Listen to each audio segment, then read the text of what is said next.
Now there was a man named Elkanah, who was from Ramathaim Zophim, in the hill country of Ephraim.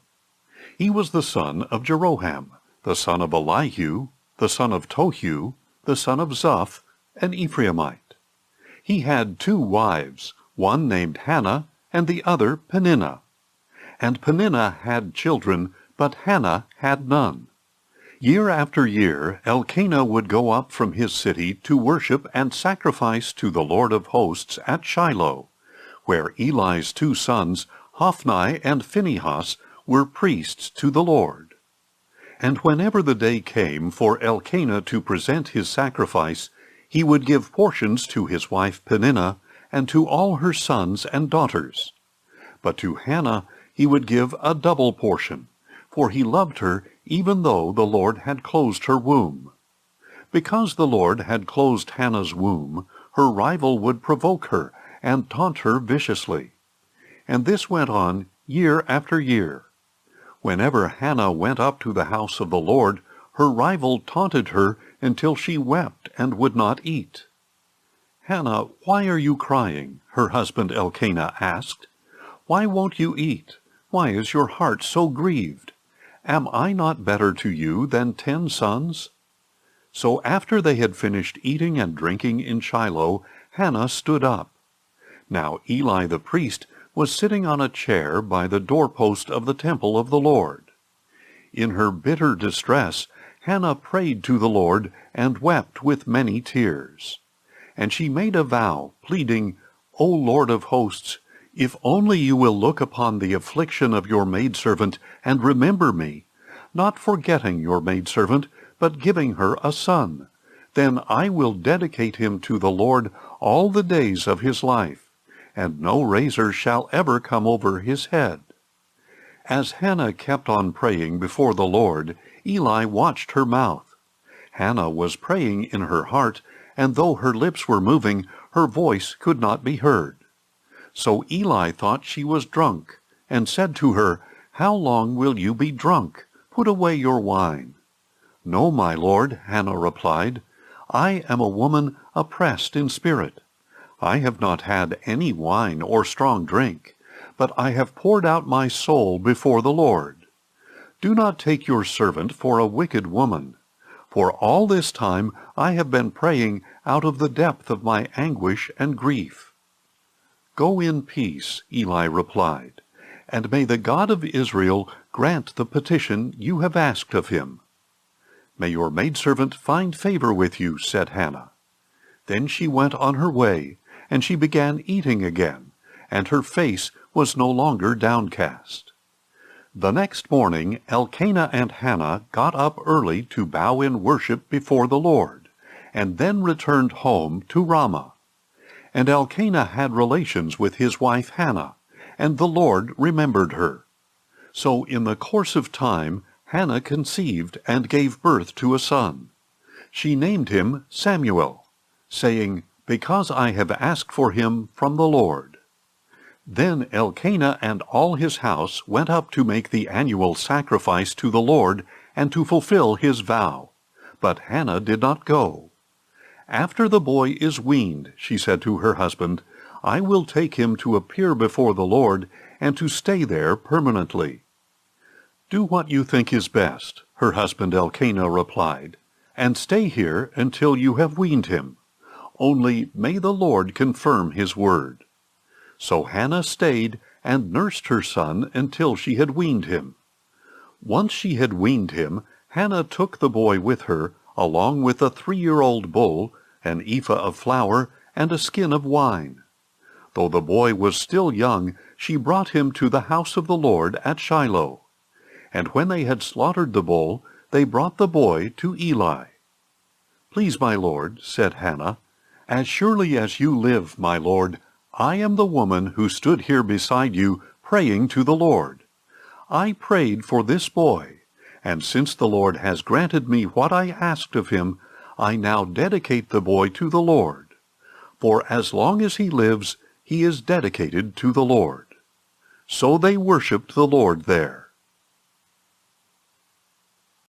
At that time Hannah prayed, "My heart rejoices in the Lord, in whom my horn is exalted.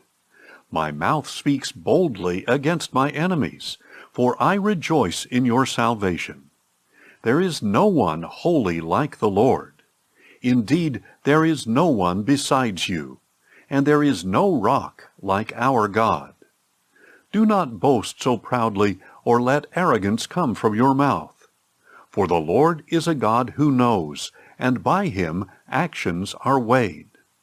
The bows of the mighty are broken, but the feeble are equipped with strength. The well-fed hire themselves out for food, but the starving hunger no more. The barren woman gives birth to 7, but she who has many sons pines away. The Lord brings death and gives life.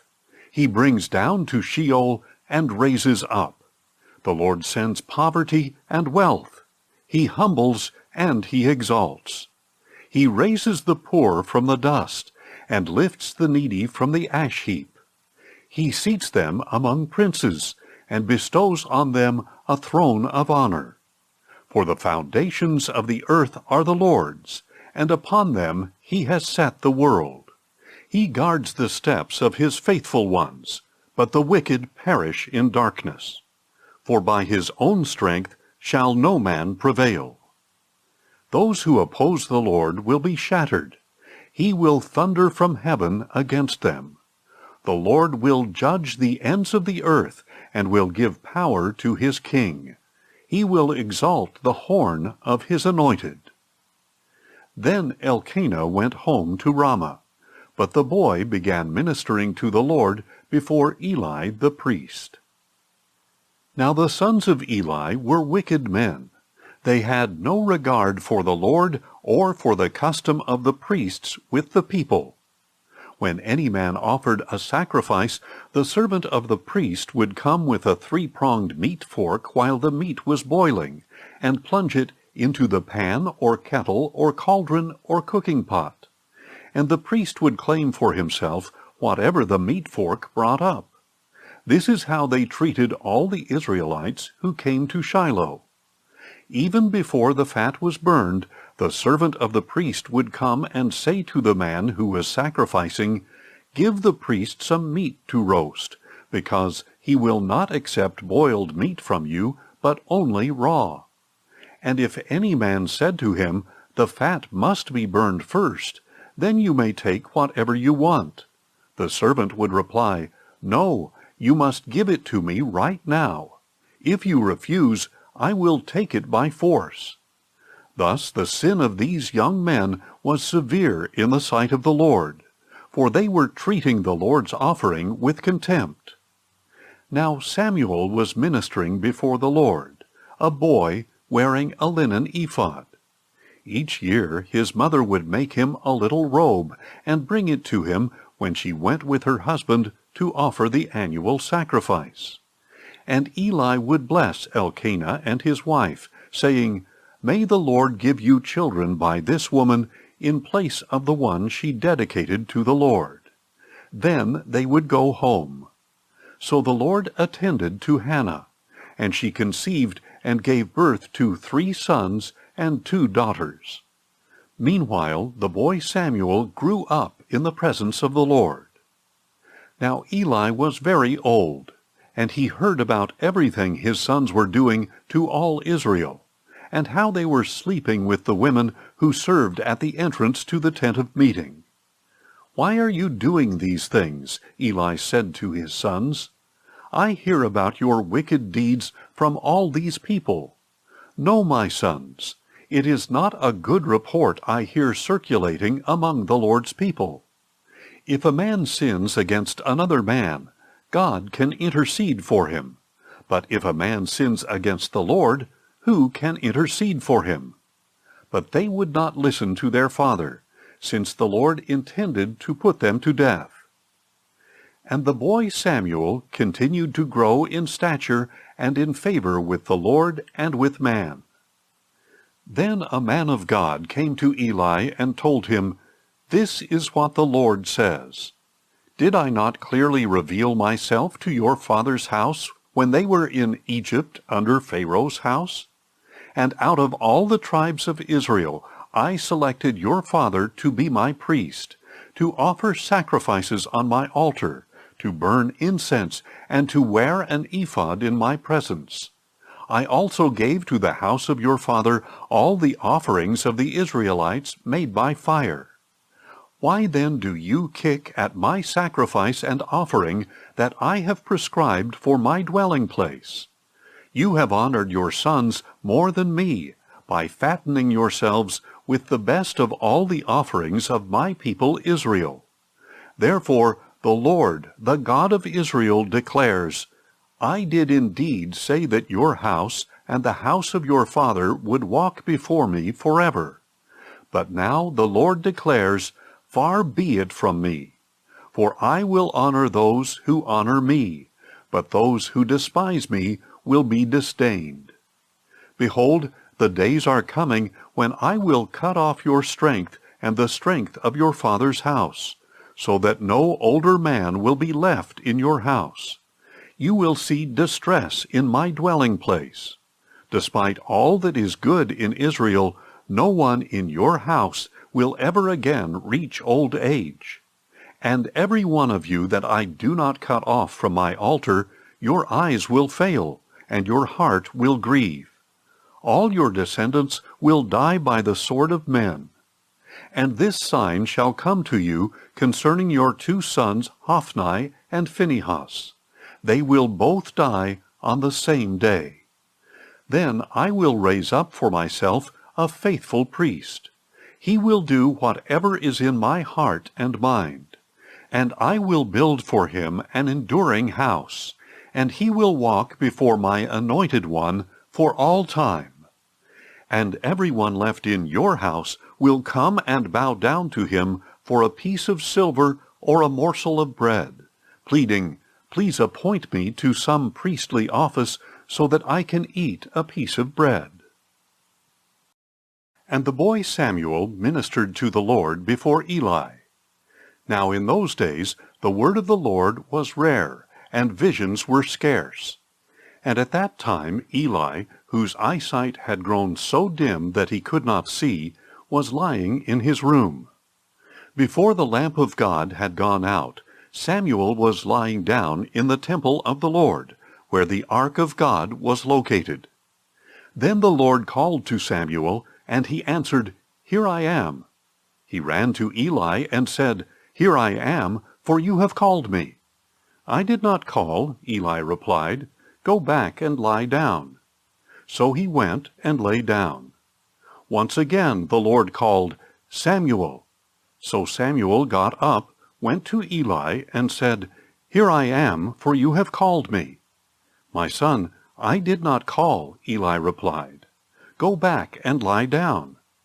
Now Samuel did not yet know the Lord, because the word of the Lord had not yet been revealed to him.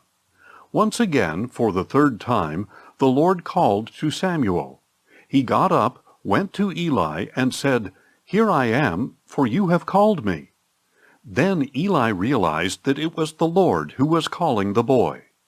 Go and lie down, he said to Samuel, and if he calls you, say, Speak, Lord, for your servant is listening.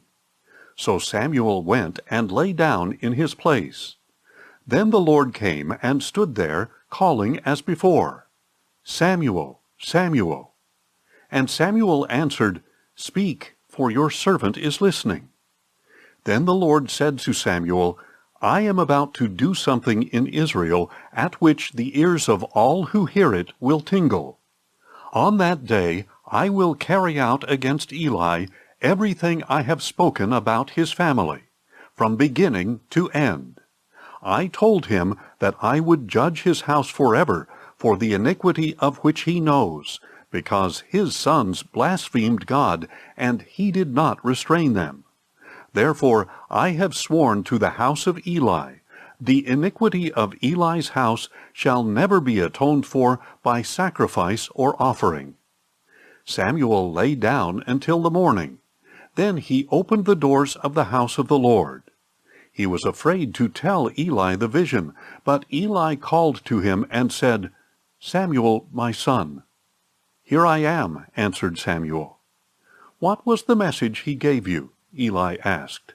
"Do not hide it from me. May God punish you, and ever so severely, if you hide from me anything he said to you." So Samuel told him everything, and did not hide a thing from him. "He is the Lord," replied Eli. "Let him do what is good in his eyes." And Samuel grew, and the Lord was with him, and he let none of Samuel's words fall to the ground. So all Israel, from Dan to Beersheba, knew that Samuel was confirmed as a prophet of the Lord. And the Lord continued to appear at Shiloh, because there he revealed himself to Samuel by his word. Thus the word of Samuel came to all Israel. Now the Israelites went out to meet the Philistines in battle, and camped at Ebenezer, while the Philistines camped at Aphek. The Philistines arrayed themselves against Israel, and as the battle spread, Israel was defeated by the Philistines, who struck down about 4,000 men on the battlefield. When the troops returned to the camp, the elders of Israel asked, "Why has the Lord brought defeat on us before the Philistines today? Let us bring the ark of the covenant of the Lord from Shiloh, so that it may go with us to save us from the hand of our enemies." So the people sent men to Shiloh, and they brought back the ark of the covenant of the Lord of hosts, who sits enthroned between the cherubim. And the two sons of Eli, Hophni and Phinehas, were there with the ark of the covenant of God. When the ark of the covenant of the Lord entered the camp, all the Israelites raised such a great shout that it shook the ground. On hearing the noise of the shout, the Philistines asked, "What is this loud shouting in the camp of the Hebrews?" And when they realized that the ark of the Lord had entered the camp, the Philistines were afraid. "The gods have entered their camp," they said. "Woe to us, for nothing like this has happened before. Woe to us! Who will deliver us from the hand of these mighty gods? These are the gods who struck the Egyptians with all kinds of plagues in the wilderness. Take courage and be men, O Philistines. Otherwise you will serve the Hebrews just as they served you. Now be men and fight." So the Philistines fought, and Israel was defeated, and each man fled to his tent. The slaughter was very great. 30,000 foot soldiers of Israel fell. The ark of God was captured, and Eli's two sons, Hophni and Phinehas, died. That same day a Benjamite ran from the battle line all the way to Shiloh, with his clothes torn and dirt on his head. When he arrived, there was Eli, sitting on his chair beside the road and watching, because his heart trembled for the ark of God. When the man entered the city to give a report, the whole city cried out. Eli heard the outcry and asked, "Why this commotion?" So the man hurried over and reported to Eli. Now Eli was 98 years old, and his gaze was fixed, because he could not see. "I have just come from the battle," the man said to Eli. "I fled from there today." "What happened, my son?" Eli asked. The messenger answered, "Israel has fled before the Philistines, and there has been a great slaughter among the people. Your two sons, Hophni and Phinehas, are both dead, and the ark of God has been captured." As soon as the ark of God was mentioned, Eli fell backward from his chair by the city gate, and being old and heavy, he broke his neck and died. And Eli had judged Israel 40 years. Now Eli's daughter-in-law, the wife of Phinehas, was pregnant and about to give birth. When she heard the news of the capture of God's ark and the deaths of her father-in-law and her husband, she collapsed and gave birth, for her labor pains overtook her. As she was dying, the women attending to her said, "Do not be afraid, for you have given birth to a son." But she did not respond or pay any heed. And she named the boy Ichabod, saying, "The glory has departed from Israel," because the ark of God had been captured, and her father-in-law and her husband had been killed. "The glory has departed from Israel," she said, "for the ark of God has been captured." After the Philistines had captured the ark of God, they took it from Ebenezer to Ashdod, carried it into the temple of Dagon, and set it beside his statue. When the people of Ashdod got up early the next morning, there was Dagon fallen on his face before the ark of the Lord. So they took Dagon and returned him to his place. But when they got up early the next morning, there was Dagon fallen on his face before the ark of the Lord, with his head and his hands broken off, and lying on the threshold. Only the torso remained. That is why to this day the priests of Dagon and all who enter the temple of Dagon in Ashdod do not step on the threshold. Now the hand of the Lord was heavy on the people of Ashdod and its vicinity, ravaging them and afflicting them with tumors. And when the men of Ashdod saw what was happening, they said, "The ark of the God of Israel must not stay here with us, because his hand is heavy upon us and upon our god Dagon." So they called together all the rulers of the Philistines and asked, "What shall we do with the ark of the God of Israel?" "It must be moved to Gath," they replied. So they carried away the ark of the God of Israel. But after they had moved the ark to Gath, the Lord's hand was also against that city, throwing it into great confusion, and afflicting the men of the city, both young and old, with an outbreak of tumors. So they sent the ark of God to Ekron, but as it arrived, the Ekronites cried out, "They have brought us the ark of the God of Israel in order to kill us and our people." Then the Ekronites assembled all the rulers of the Philistines and said, "Send away the ark of the God of Israel. It must return to its place, so that it will not kill us and our people." For a deadly confusion had pervaded the city. The hand of God was heavy upon it. Those who did not die were afflicted with tumors, and the outcry of the city went up to heaven. When the ark of the Lord had been in the land of the Philistines 7 months, the Philistines summoned the priests and diviners, saying, "What shall we do with the ark of the Lord?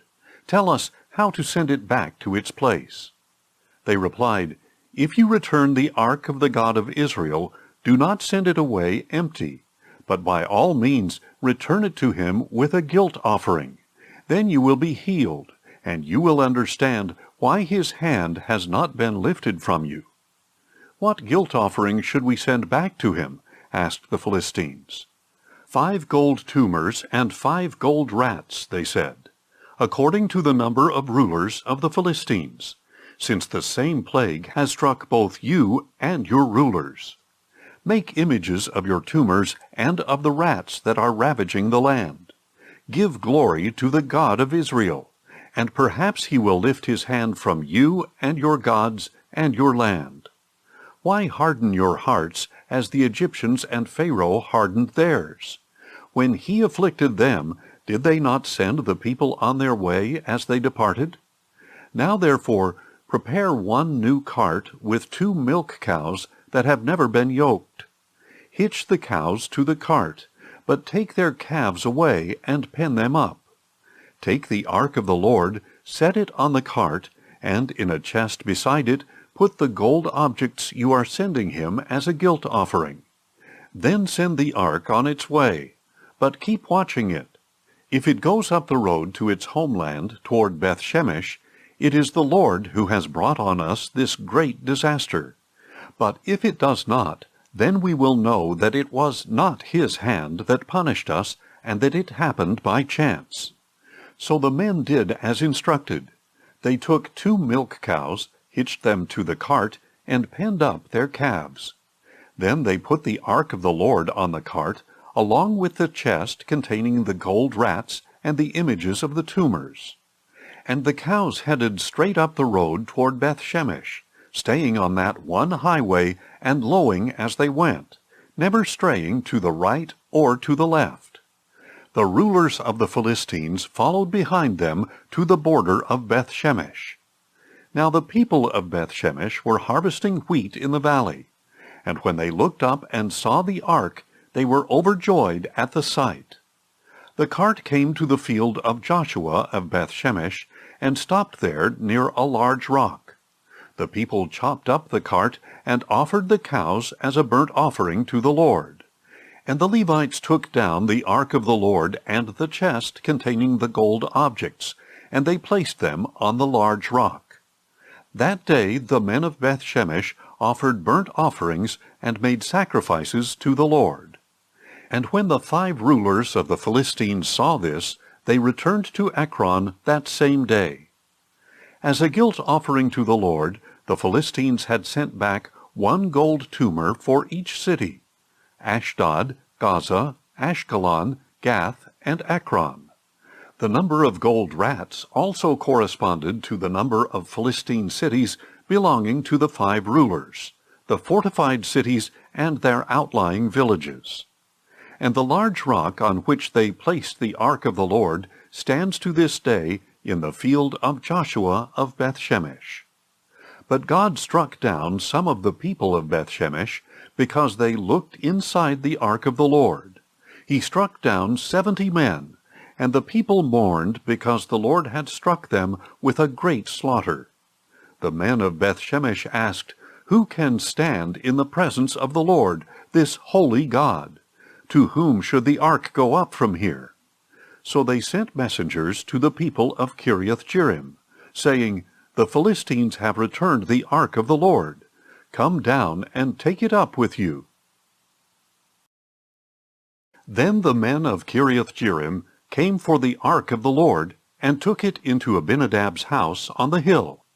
And they consecrated his son Eleazar to guard the ark of the Lord. And from that day a long time passed, 20 years in all, as the ark remained at Kiriath-Jearim. And all the house of Israel mourned and sought after the Lord.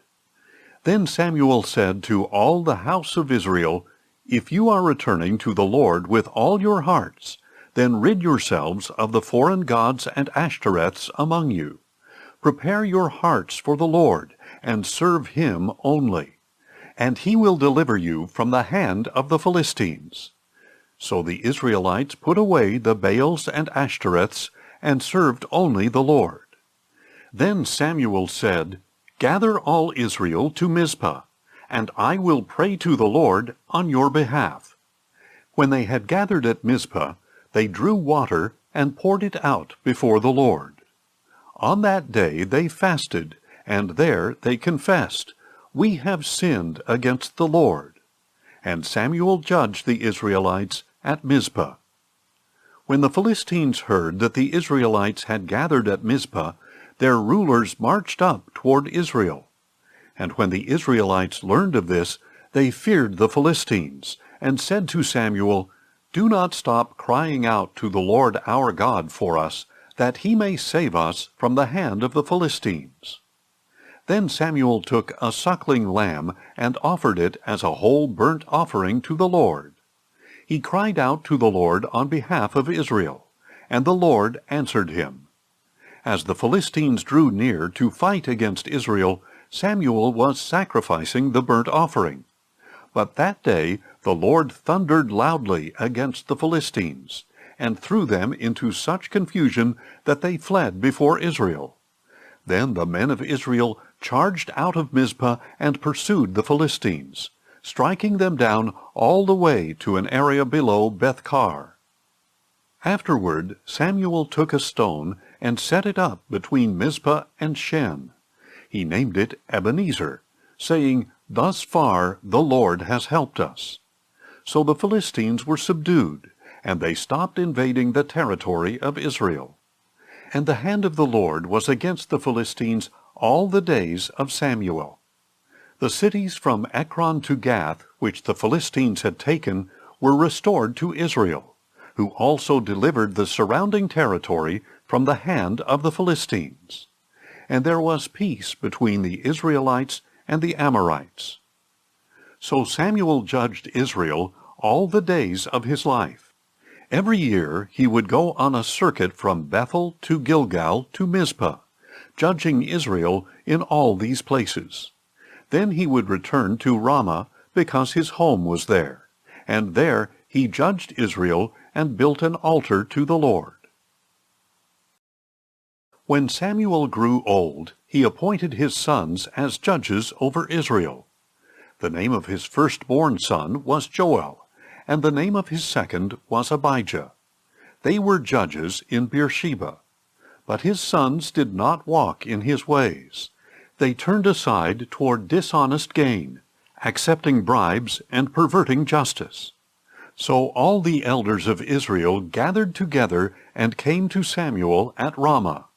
"Look," they said, "you are old, and your sons do not walk in your ways. Now appoint a king to judge us like all the other nations." But when they said, "Give us a king to judge us," their demand was displeasing in the sight of Samuel. So he prayed to the Lord. And the Lord said to Samuel, "Listen to the voice of the people in all that they say to you.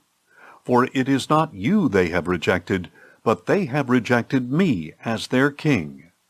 Just as they have done from the day I brought them up out of Egypt until this day, forsaking me and serving other gods, so they are doing to you. Now listen to them, but you must solemnly warn them and show them the manner of the king who will reign over them." So Samuel spoke all the words of the Lord to the people who were asking him for a king. He said, "This will be the manner of the king who will reign over you. He will take your sons and appoint them to his own chariots and horses, to run in front of his chariots.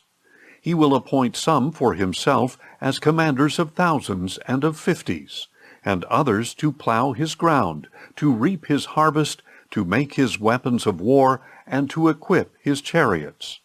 And he will take your daughters to be perfumers, cooks, and bakers. He will take the best of your fields and vineyards and olive groves, and give them to his servants. He will take 1/10 of your grain and grape harvest, and give it to his officials and servants. And he will take your men-servants and maidservants, and your best cattle and donkeys, and put them to his own use. He will take 1/10 of your flocks, and you yourselves will become his slaves. When that day comes, you will beg for relief from the king you have chosen, but the Lord will not answer you on that day." Nevertheless, the people refused to listen to Samuel. "No," they said, "we must have a king over us. Then we will be like all the other nations, with a king to judge us, to go out before us, and to fight our battles." Samuel listened to all the words of the people and repeated them in the hearing of the Lord. "Listen to their voice," the Lord said to Samuel. "Appoint a king for them." Then Samuel told the men of Israel, "Everyone must go back to his city." Now there was a Benjamite, a powerful man, whose name was Kish, son of Abiel, the son of Zeror, the son of Bechorath, the son of Aphiah, of Benjamin. And he had a son named Saul, choice and handsome, without equal among the Israelites, a head taller than any of the people. One day the donkeys of Saul's father Kish wandered off, and Kish said to his son Saul, "Take one of the servants and go look for the donkeys." So Saul passed through the hill country of Ephraim and then through the land of Shalishah, but did not find the donkeys. He and the servant went through the region of Shaalim, but they were not there. Then they went through the land of Benjamin, and still they did not find them. When they reached the land of Zuph, Saul said to his servant, "Come, let us go back, or my father will stop worrying about the donkeys and start worrying about us." "Look," said the servant, "in this city there is a man of God who is highly respected. Everything he says surely comes to pass. Let us go there now. Perhaps he will tell us which way to go." "If we do go," Saul replied, "what can we give the man? For the bread in our packs is gone, and there is no gift to take to the man of God. What do we have?" The servant answered him again. "Look," he said, "I have here in my hand a quarter shekel of silver. I will give it to the man of God, and he will tell us our way." Formerly in Israel, a man on his way to inquire of God would say, "Come, let us go to the seer." For the prophet of today was formerly called the seer. "Good," said Saul to his servant, "come, let us go." So they set out for the city where the man of God was. And as they were climbing the hill to the city, they met some young women coming out to draw water, and asked, "Is the seer here?" "Yes, he is ahead of you," they answered. "Hurry now, for today he has come to the city, because the people have a sacrifice on the high place. As soon as you enter the city, you will find him before he goes up to the high place to eat. The people will not eat until he comes, because he must bless the sacrifice. After that, the guests will eat. Go up at once, you will find him." So Saul and his servant went up toward the city. And as they were entering it, there was Samuel coming toward them on his way up to the high place. Now on the day before Saul's arrival, the Lord had revealed to Samuel, "At this time tomorrow I will send you a man from the land of Benjamin, and you are to anoint him leader over my people Israel. He will save them from the hand of the Philistines. For I have looked upon my people, because their cry has come to me." When Samuel saw Saul, the Lord told him, "Here is the man of whom I spoke. He shall rule over my people." Saul approached Samuel in the gateway, and asked, "Would you please tell me where the seer's house is?" "I am the seer," Samuel replied. "Go up before me to the high place, for you shall eat with me today. And when I send you off in the morning, I will tell you all that is in your heart. As for the donkeys you lost 3 days ago, do not worry about them, for they have been found. And upon whom is all the desire of Israel, if not upon you and all your father's house?" Saul replied, "Am I not a Benjamite from the smallest tribe of Israel? And is not my clan the least of all the clans of Benjamin? So why would you say such a thing to me?" Then Samuel took Saul and his servant, brought them into the hall, and seated them in the place of honor among those who were invited, about 30 in all. And Samuel said to the cook, "Bring the portion I gave you and told you to set aside." So the cook picked up the leg and what was attached to it, and set it before Saul. Then Samuel said, "Here is what was kept back. It was set apart for you. Eat, for it has been kept for you for this occasion, from the time I said, 'I have invited the people.'" So Saul dined with Samuel that day. And after they had come down from the high place into the city, Samuel spoke with Saul on the roof of his house. They got up early in the morning, and just before dawn, Samuel called to Saul on the roof, "Get ready, and I will send you on your way." So Saul arose, and both he and Samuel went outside together. As they were going down to the edge of the city, Samuel said to Saul, "Tell the servant to go on ahead of us, but you stay for a while, and I will reveal to you the word of God." So the servant went on. Then Samuel took a flask of oil, poured it on Saul's head, kissed him, and said, "Has not the Lord anointed you ruler over his inheritance? When you leave me today, you will find 2 men at Rachel's tomb in Zelzah, on the border of Benjamin.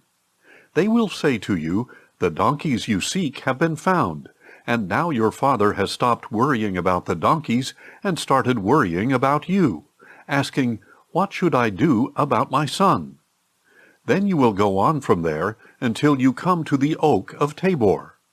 3 men going up to God at Bethel will meet you there, one carrying 3 young goats, another carrying 3 loaves of bread, and another carrying a skin of wine. They will greet you and give you 2 loaves of bread, which you will accept from their hands. After that, you will come to Gibeah of God, where the Philistines have an outpost. As you approach the city, you will meet a group of prophets coming down from the high place, preceded by harps, tambourines, flutes, and lyres, and they will be prophesying. Then the Spirit of the Lord will rush upon you, and you will prophesy with them, and you will be transformed into a different person. When these signs have come, do as the occasion demands, for God is with you. And you shall go before me to Gilgal, and surely I will come to you to offer burnt offerings and to sacrifice peace offerings. Wait 7 days until I come to you and show you what you are to do." As Saul turned to leave Samuel, God changed Saul's heart, and all the signs came to pass that day. When Saul and his servant arrived at Gibeah, a group of prophets met him. Then the Spirit of God rushed upon him, and he prophesied along with them. All those who had formerly known Saul and saw him prophesying with the prophets asked one another, "What has happened to the son of Kish? Is Saul also among the prophets?" Then a man who lived there replied, "And who is their father?" So the saying became a proverb, "Is Saul also among the prophets?" And when Saul had finished prophesying, he went up to the high place. Now Saul's uncle asked him and his servant, "Where did you go?" "To look for the donkeys," Saul replied. "When we saw they were not to be found, we went to Samuel." "Tell me," Saul's uncle asked, "what did Samuel say to you?" And Saul replied, "He assured us that the donkeys had been found." But Saul did not tell his uncle what Samuel had said about the kingship. After this, Samuel summoned the people to the Lord at Mizpah, and said to the Israelites, "This is what the Lord, the God of Israel, says. I brought Israel up out of Egypt, and I rescued you from the hands of the Egyptians and of all the kingdoms that oppressed you. But today you have rejected your God, who saves you from all your troubles and afflictions. And you have said to him, 'No, set a king over us.'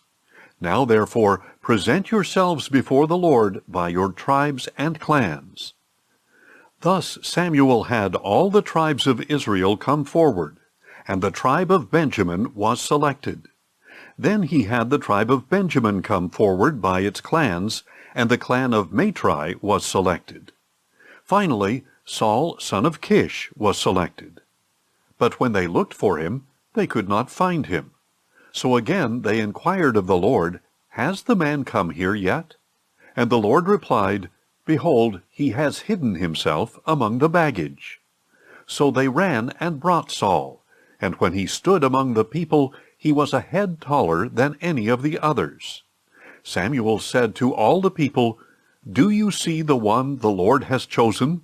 There is no one like him among all the people." And all the people shouted, "Long live the king!" Then Samuel explained to the people the rights of kingship. He wrote them on a scroll and laid it up before the Lord. And Samuel sent all the people away, each to his own home. Saul also went to his home in Gibeah, and the men of valor whose hearts God had touched went with him. But some worthless men said, "How can this man save us?" So they despised him and brought him no gifts. But Saul remained silent about it. Soon Nahash the Ammonite came up and laid siege to Jabesh Gilead. All the men of Jabesh said to him, "Make a treaty with us, and we will serve you." But Nahash the Ammonite replied, "I will make a treaty with you on one condition, that I may put out everyone's right eye and bring reproach upon all Israel."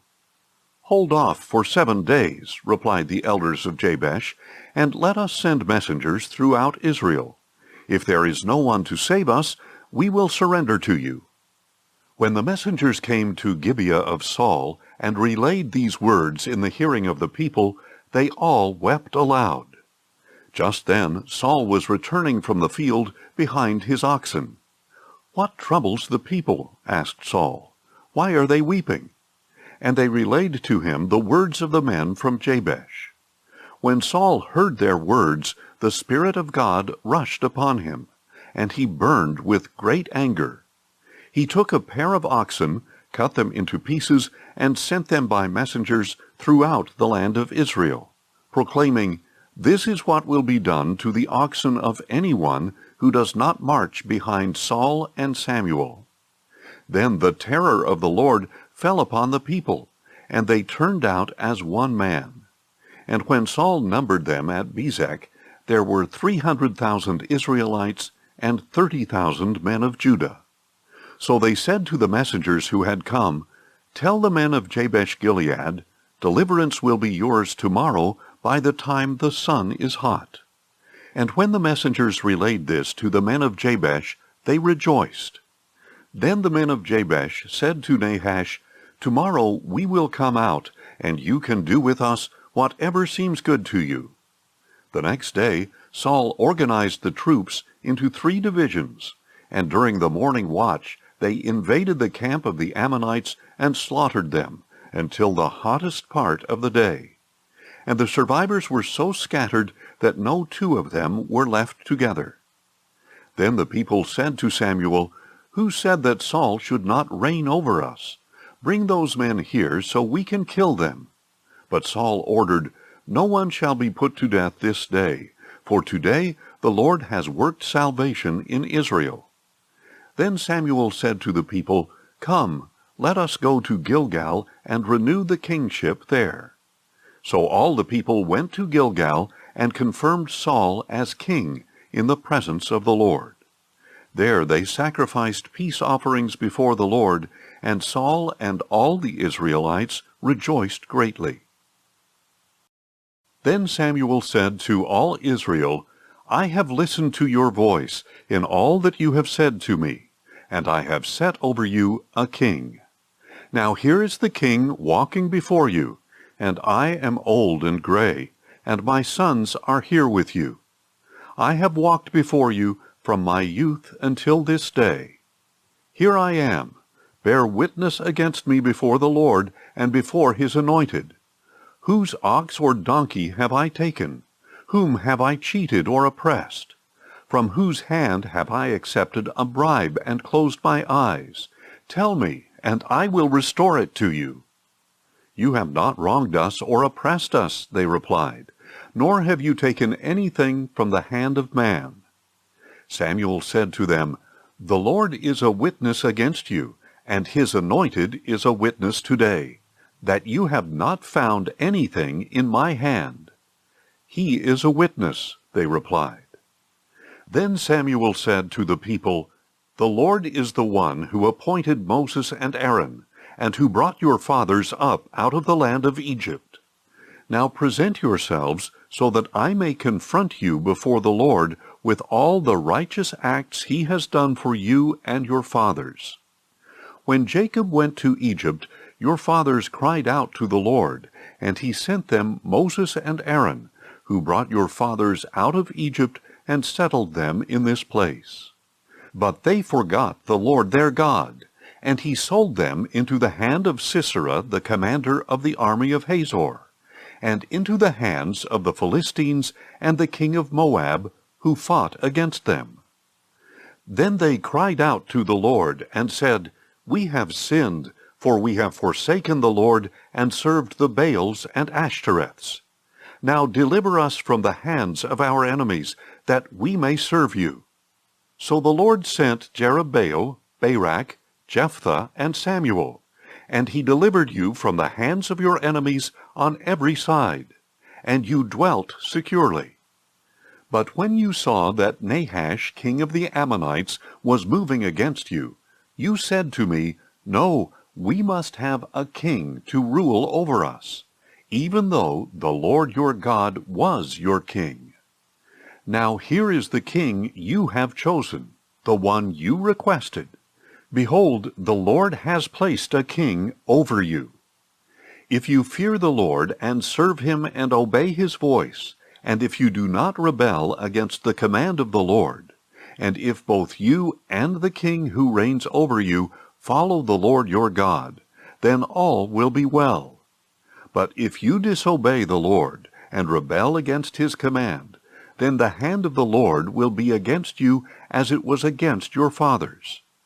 Now therefore stand and see this great thing that the Lord will do before your eyes. Is it not the wheat harvest today? I will call on the Lord to send thunder and rain, so that you will know and see what a great evil you have committed in the sight of the Lord by asking for a king. So Samuel called to the Lord, and on that day the Lord sent thunder and rain. As a result, all the people greatly feared the Lord and Samuel.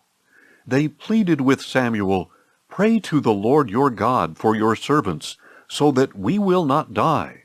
For we have added to all our sins the evil of asking for a king." "Do not be afraid," Samuel replied. "Even though you have committed all this evil, do not turn aside from following the Lord, but serve the Lord with all your heart.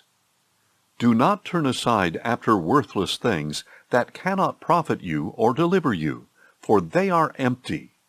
Indeed, for the sake of his great name, the Lord will not abandon his people, because he was pleased to make you his own. As for me, far be it from me that I should sin against the Lord by ceasing to pray for you, and I will continue to teach you the good and right way. Above all, fear the Lord, and serve him faithfully with all your heart. Consider what great things he has done for you. But if you persist in doing evil, both you and your king will be swept away." Saul was 30 years old when he became king, and he reigned over Israel 42 years. He chose for himself 3,000 men of Israel. 2,000 were with Saul at Michmash and in the hill country of Bethel, and 1,000 were with Jonathan in Gibeah of Benjamin. And the rest of the troops he sent away, each to his own home. Then Jonathan attacked the Philistine outpost at Geba, and the Philistines heard about it. So Saul blew the ram's horn throughout the land, saying, "Let the Hebrews hear." And all Israel heard the news. Saul has attacked an outpost of the Philistines, and now Israel has become a stench to the Philistines. Then the people were summoned to join Saul at Gilgal. Now the Philistines assembled to fight against Israel with 3,000 chariots, 6,000 horsemen, and troops as numerous as the sand on the seashore. They went up and camped at Michmash, east of Bethaven. Seeing that they were in danger because their troops were hard-pressed, the men of Israel hid in caves and thickets, among the rocks, and in cellars and cisterns. Some Hebrews even crossed the Jordan into the land of Gad and Gilead. Saul, however, remained at Gilgal, and all his troops were quaking in fear. And Saul waited 7 days for the time appointed by Samuel. But Samuel did not come to Gilgal, and the troops began to desert Saul. So he said, "Bring me the burnt offering and the peace offerings." And he offered up the burnt offering.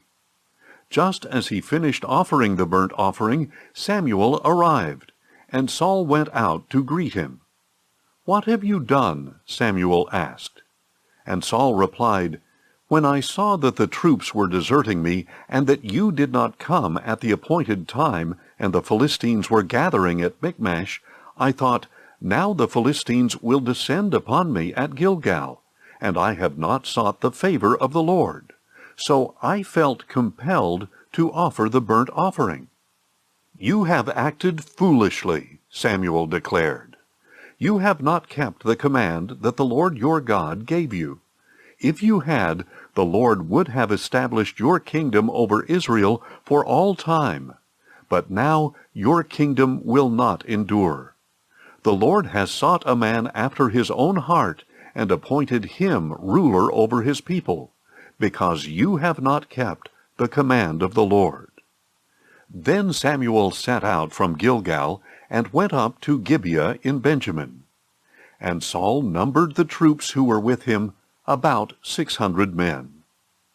Now Saul and Jonathan his son, and the troops with them, were staying in Geba of Benjamin, while the Philistines camped at Michmash.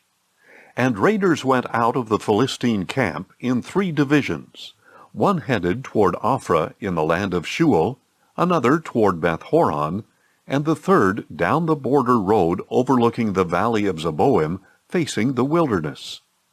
And no blacksmith could be found in all the land of Israel, because the Philistines had said, the Hebrews must not be allowed to make swords or spears.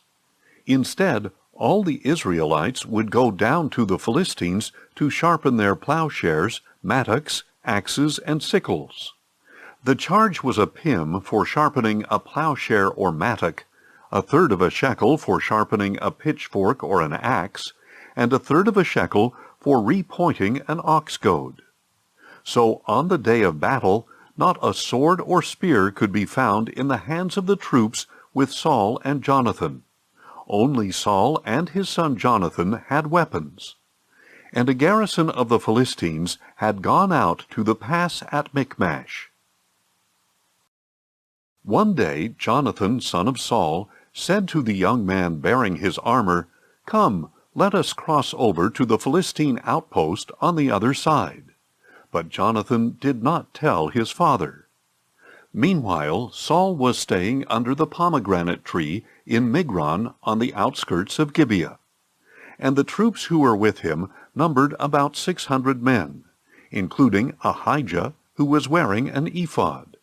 He was the son of Ichabod's brother Ahitub, son of Phinehas, the son of Eli, the priest of the Lord in Shiloh. But the troops did not know that Jonathan had left.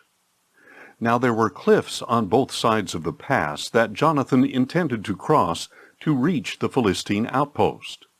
One was named Bozez, and the other Sina. One cliff stood to the north toward Michmash, and the other to the south toward Geba. Jonathan said to the young man bearing his armor, "Come, let us cross over to the outpost of these uncircumcised men.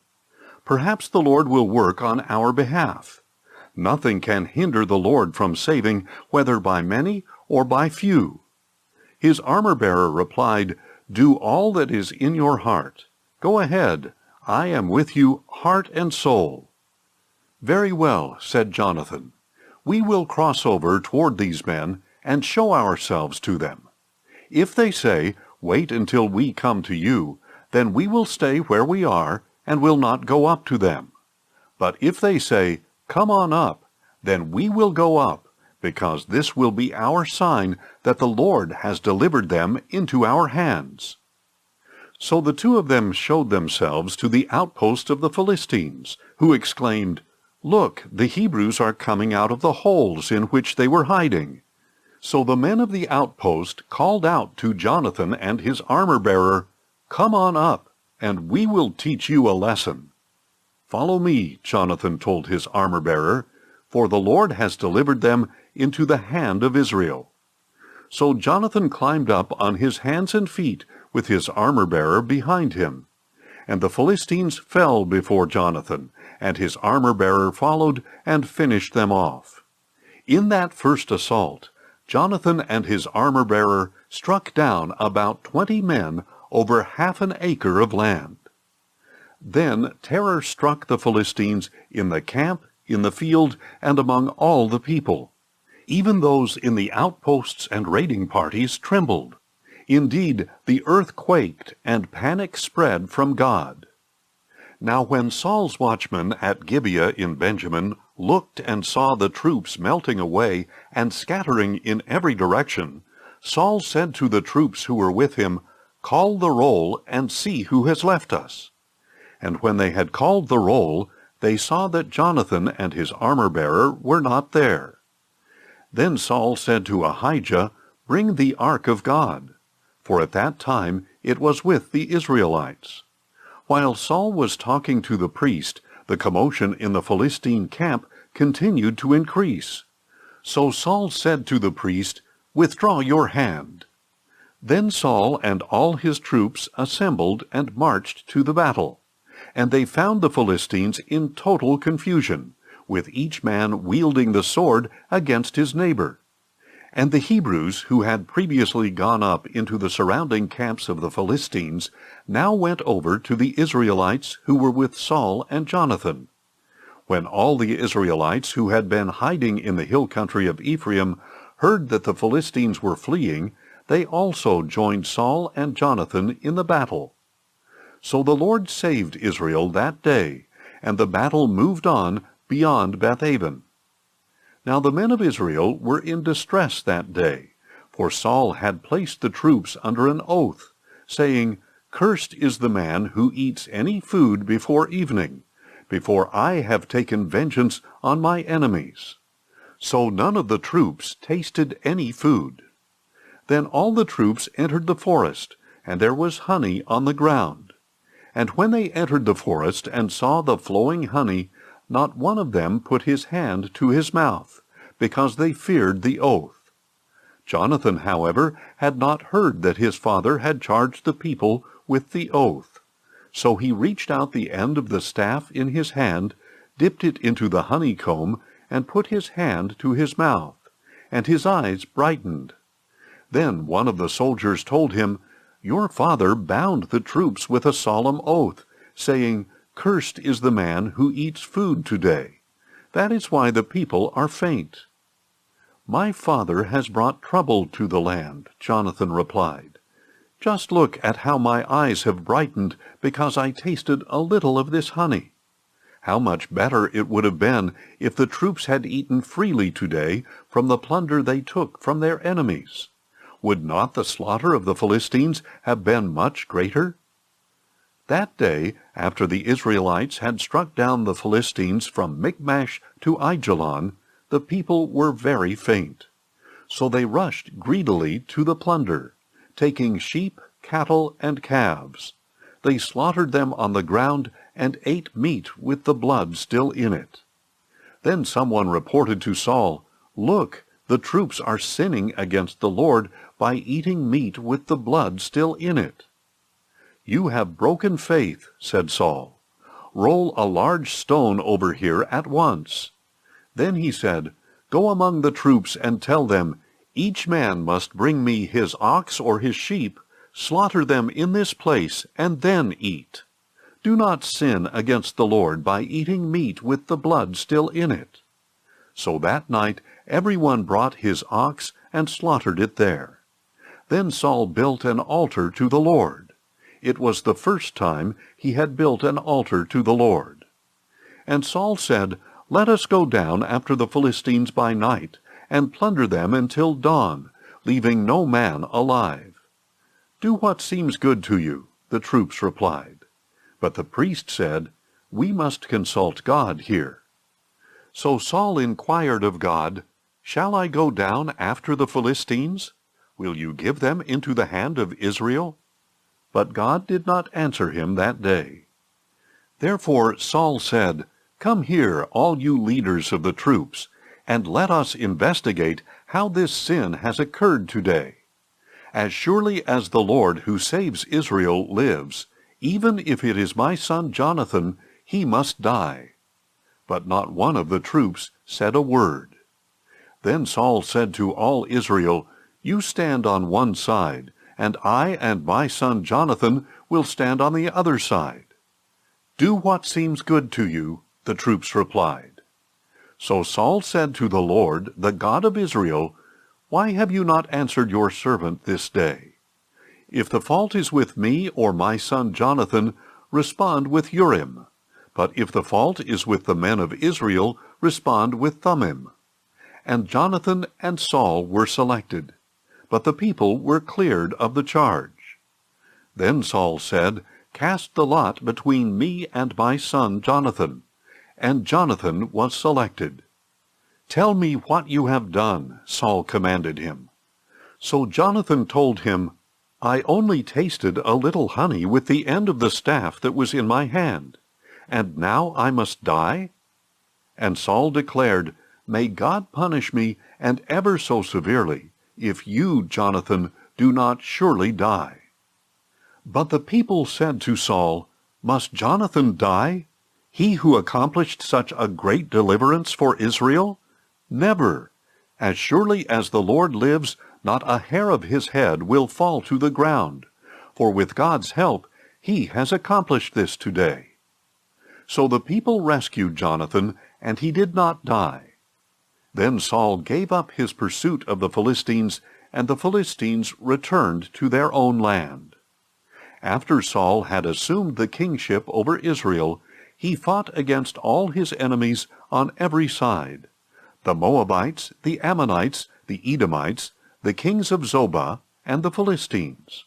Wherever he turned, he routed them.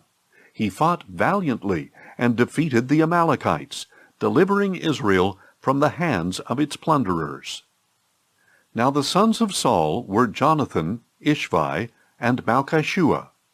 His 2 daughters were named Merab, his firstborn, and Michal, his younger daughter. His wife's name was Ahinoam, daughter of Ahimaaz. The name of the commander of his army was Abner, the son of Saul's uncle Ner. Saul's father, Kish, and Abner's father, Ner, were sons of Abiel. And the war with the Philistines was fierce for all the days of Saul. So whenever he noticed any strong or brave man, Saul would enlist him.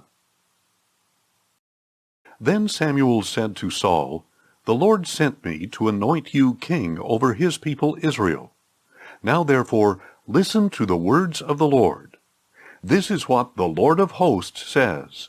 I witnessed what the Amalekites did to the Israelites when they ambushed them on their way up from Egypt. Now go and attack the Amalekites and devote to destruction all that belongs to them. Do not spare them, but put to death men and women, children and infants, oxen and sheep, camels and donkeys." So Saul summoned the troops and numbered them at Telaim, 200,000 foot soldiers and 10,000 men of Judah. Saul came to the city of Amalek and lay in wait in the valley. And he warned the Kenites, "Since you showed kindness to all the Israelites when they came up out of Egypt, go on and get away from the Amalekites. Otherwise I will sweep you away with them." So the Kenites moved away from the Amalekites. Then Saul struck down the Amalekites all the way from Havilah to Shur, which is east of Egypt. He captured Agag, king of Amalek, alive, but devoted all the others to destruction with the sword. Saul and his troops spared Agag, along with the best of the sheep and cattle, the fat calves and lambs, and the best of everything else. They were unwilling to destroy them, but they devoted to destruction all that was despised and worthless. Then the word of the Lord came to Samuel, saying, "I regret that I have made Saul king, for he has turned away from following me and has not carried out my instructions." And Samuel was distressed and cried out to the Lord all that night. Early in the morning Samuel got up to confront Saul, but he was told, "Saul has gone to Carmel, and behold, he has set up a monument for himself, and has turned and gone down to Gilgal." When Samuel reached him, Saul said to him, "May the Lord bless you. I have carried out the Lord's instructions." But Samuel replied, "Then what is this bleating of sheep and lowing of cattle that I hear?" Saul answered, "The troops brought them from the Amalekites. They spared the best sheep and cattle to sacrifice to the Lord your God, but the rest we devoted to destruction." "Stop," exclaimed Samuel. "Let me tell you what the Lord said to me last night." "Tell me," Saul replied. And Samuel said, "Although you were once small in your own eyes, have you not become the head of the tribes of Israel? The Lord anointed you king over Israel, and sent you on a mission, saying, 'Go and devote to destruction the sinful Amalekites. Fight against them until you have wiped them out.'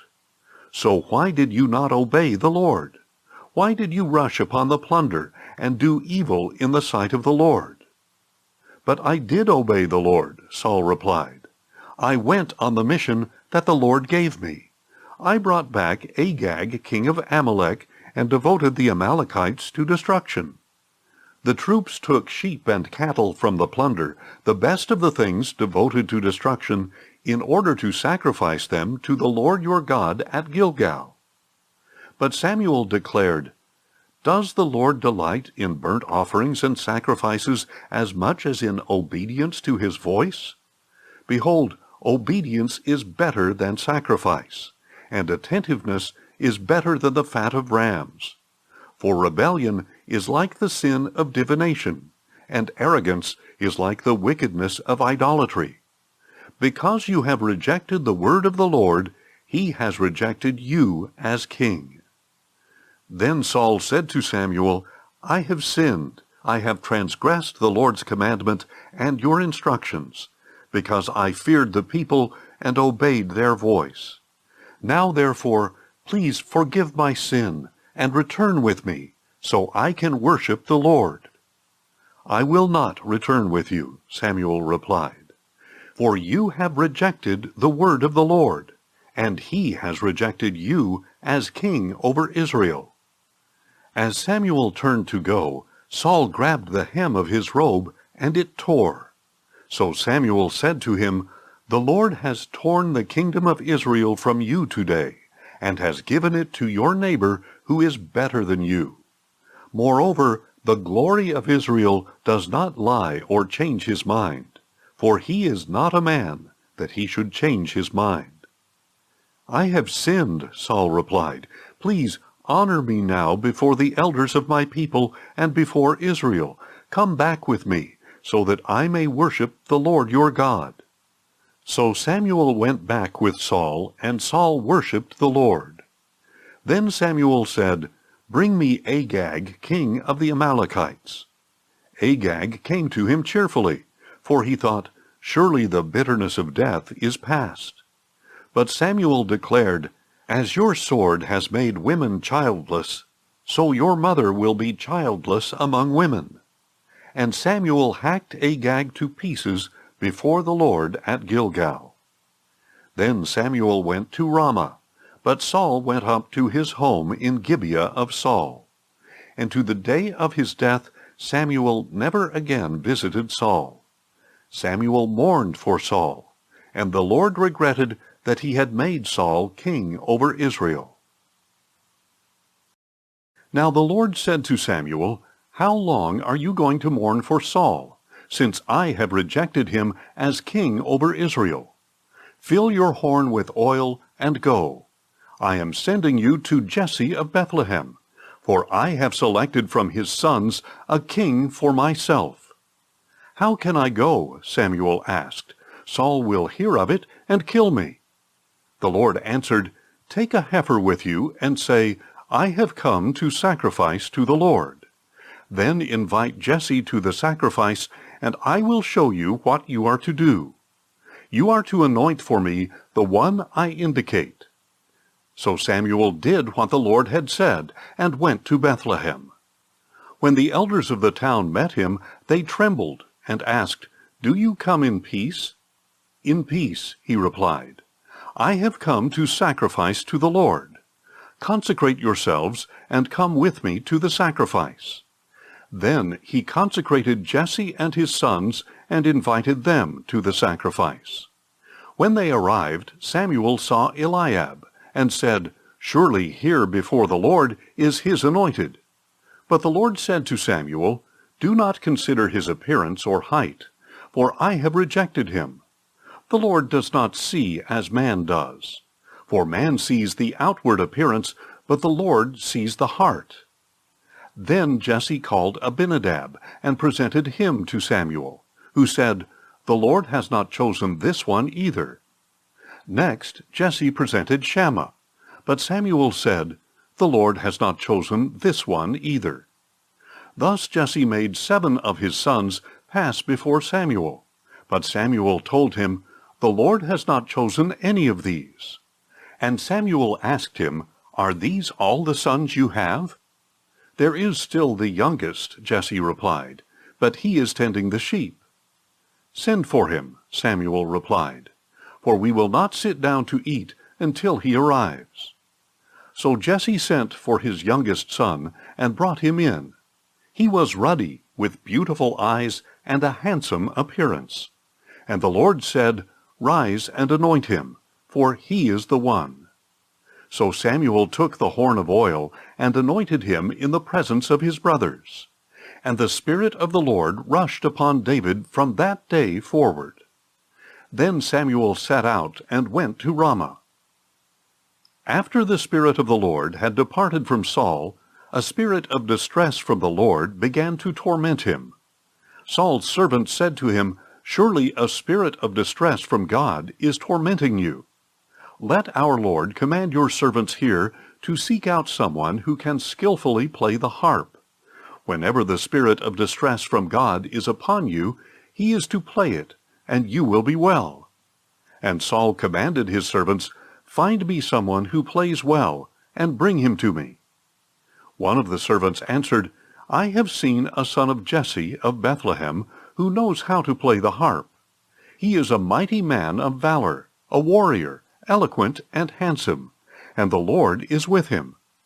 So Saul sent messengers to Jesse, and said, "Send me your son David, who is with the sheep." And Jesse took a donkey, loaded with bread, a skin of wine, and one young goat, and sent them to Saul with his son David. When David came to Saul and entered his service, Saul admired him greatly, and David became his armor-bearer. Then Saul sent word to Jesse, saying, "Let David remain in my service, for I am pleased with him." And whenever the Spirit from God came upon Saul, David would pick up his harp and play, and Saul would become well, and the spirit of distress would depart from him. Now the Philistines gathered their forces for war at Soko in Judah, and they camped between Soko and Azekah in Ephes-dammim. Saul and the men of Israel assembled and camped in the valley of Elah, arraying themselves for battle against the Philistines. The Philistines stood on one hill, and the Israelites stood on another, with the valley between them. Then a champion named Goliath, who was from Gath, came out from the Philistine camp. He was 6 cubits and a span in height, and he had a bronze helmet on his head. He wore a bronze coat of mail weighing 5,000 shekels, and he had armor of bronze on his legs, and a javelin of bronze slung between his shoulders. The shaft of his spear was like a weaver's beam, and its iron point weighed 600 shekels. In addition, his shield-bearer went before him.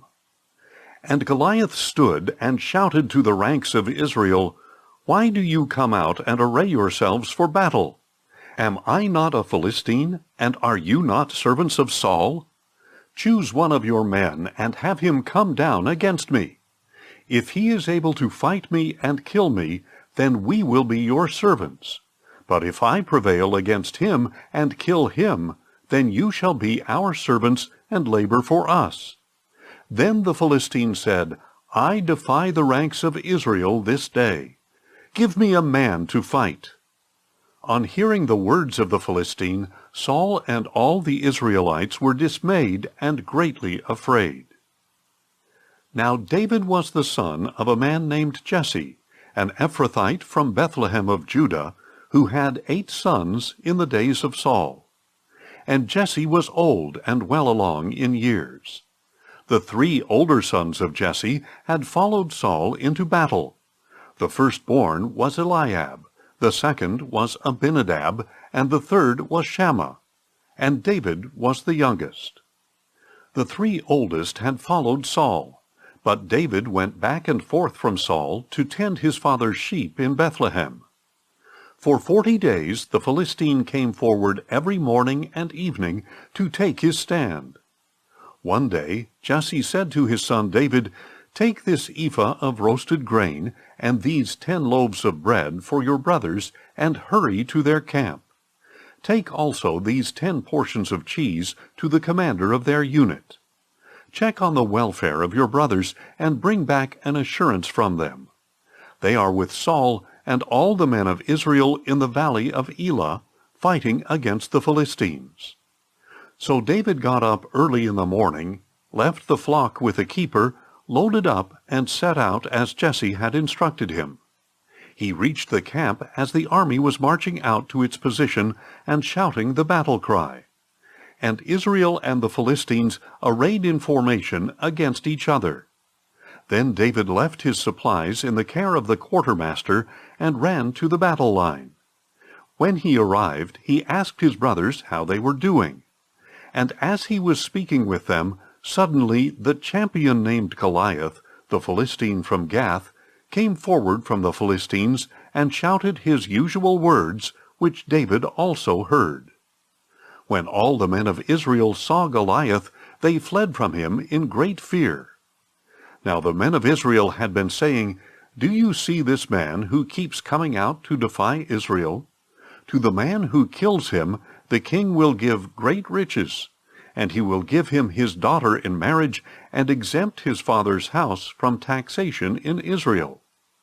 David asked the men who were standing with him, "What will be done for the man who kills this Philistine and removes this disgrace from Israel?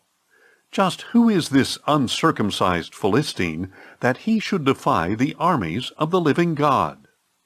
The people told him about the offer, saying, "That is what will be done for the man who kills him." Now when David's oldest brother Eliab heard him speaking to the men, his anger burned against David. "Why have you come down here?" he asked. "And with whom did you leave those few sheep in the wilderness? I know your pride and wickedness of heart. You have come down to see the battle." "What have I done now?" said David. "Was it not just a question?" Then he turned from him toward another, and asked about the offer.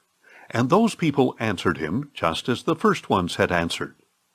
Now David's words were overheard and reported to Saul, who called for him. And David said to Saul, "Let no man's heart fail on account of this Philistine. Your servant will go and fight him." But Saul replied, "You cannot go out against this Philistine to fight him. You are just a boy, and he has been a warrior from his youth." David replied, "Your servant has been tending his father's sheep, and whenever a lion or a bear came and carried off a lamb from the flock, I went after it, struck it down, and delivered the lamb from its mouth. If it reared up against me, I would grab it by its fur, strike it down, and kill it. Your servant has killed lions and bears. This uncircumcised Philistine will be like one of them, for he has defied the armies of the living God." David added, "The Lord, who delivered me from the claws of the lion and the bear, will deliver me from the hand of this Philistine." "Go," said Saul, "and may the Lord be with you." Then Saul clothed David in his own tunic, put a bronze helmet on his head, and dressed him in armor. David strapped his sword over the tunic and tried to walk, but he was not accustomed to them. "I cannot walk in these," David said to Saul. "I am not accustomed to them." So David took them off. And David took his staff in his hand, selected 5 smooth stones from the brook, and put them in the pouch of his shepherd's bag. And with his sling in hand, he approached the Philistine. Now the Philistine came closer and closer to David, with his shield-bearer before him. When the Philistine looked and saw David, he despised him, because he was just a boy, ruddy and handsome. "Am I a dog," he said to David, "that you come at me with sticks?" And the Philistine cursed David by his gods. "Come here," he called to David, "and I will give your flesh to the birds of the air and the beasts of the field." But David said to the Philistine, "You come against me with sword and spear and javelin, but I come against you in the name of the Lord of hosts, the God of the armies of Israel, whom you have defied. This day the Lord will deliver you into my hand. This day I will strike you down, cut off your head, and give the carcasses of the Philistines to the birds of the air and the creatures of the earth. Then the whole world will know that there is a God in Israel, and all those assembled here will know that it is not by sword or spear that the Lord saves. For the battle is the Lord's, and he will give all of you into our hands." As the Philistines started forward to attack him, David ran quickly toward the battle line to meet him. Then David reached into his bag, took out a stone, and slung it, striking the Philistine on the forehead. The stone sank into his forehead, and he fell face down on the ground. Thus David prevailed over the Philistine with a sling and a stone. Without a sword in his hand, he struck down the Philistine and killed him. David ran and stood over him. He grabbed the Philistine's sword and pulled it from its sheath and killed him. And he cut off his head with the sword. When the Philistines saw that their hero was dead, they turned and ran. Then the men of Israel and Judah charged forward with a shout and pursued the Philistines to the entrance of Gath and to the gates of Ekron. And the bodies of the Philistines were strewn along the Shaaraim road to Gath and Ekron. When the Israelites returned from their pursuit of the Philistines, they plundered their camps. David took the head of the Philistine and brought it to Jerusalem, and he put Goliath's weapons in his own tent. As Saul had watched David going out to confront the Philistine, he said to Abner, the commander of the army, "Abner, whose son is this young man?" "As surely as you live, O king," Abner replied, "I do not know." "Find out whose son this young man is," said the king. So when David returned from killing the Philistine, still holding his head in his hand, Abner took him and brought him before Saul. "Whose son are you, young man?" asked Saul. "I am the son of your servant Jesse of Bethlehem," David replied. After David had finished speaking with Saul, the souls of Jonathan and David were knit together, and Jonathan loved him as himself. And from that day Saul kept David with him, and did not let him return to his father's house.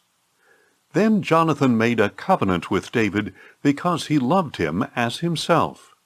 And Jonathan removed the robe he was wearing and gave it to David, along with his tunic, his sword, his bow, and his belt.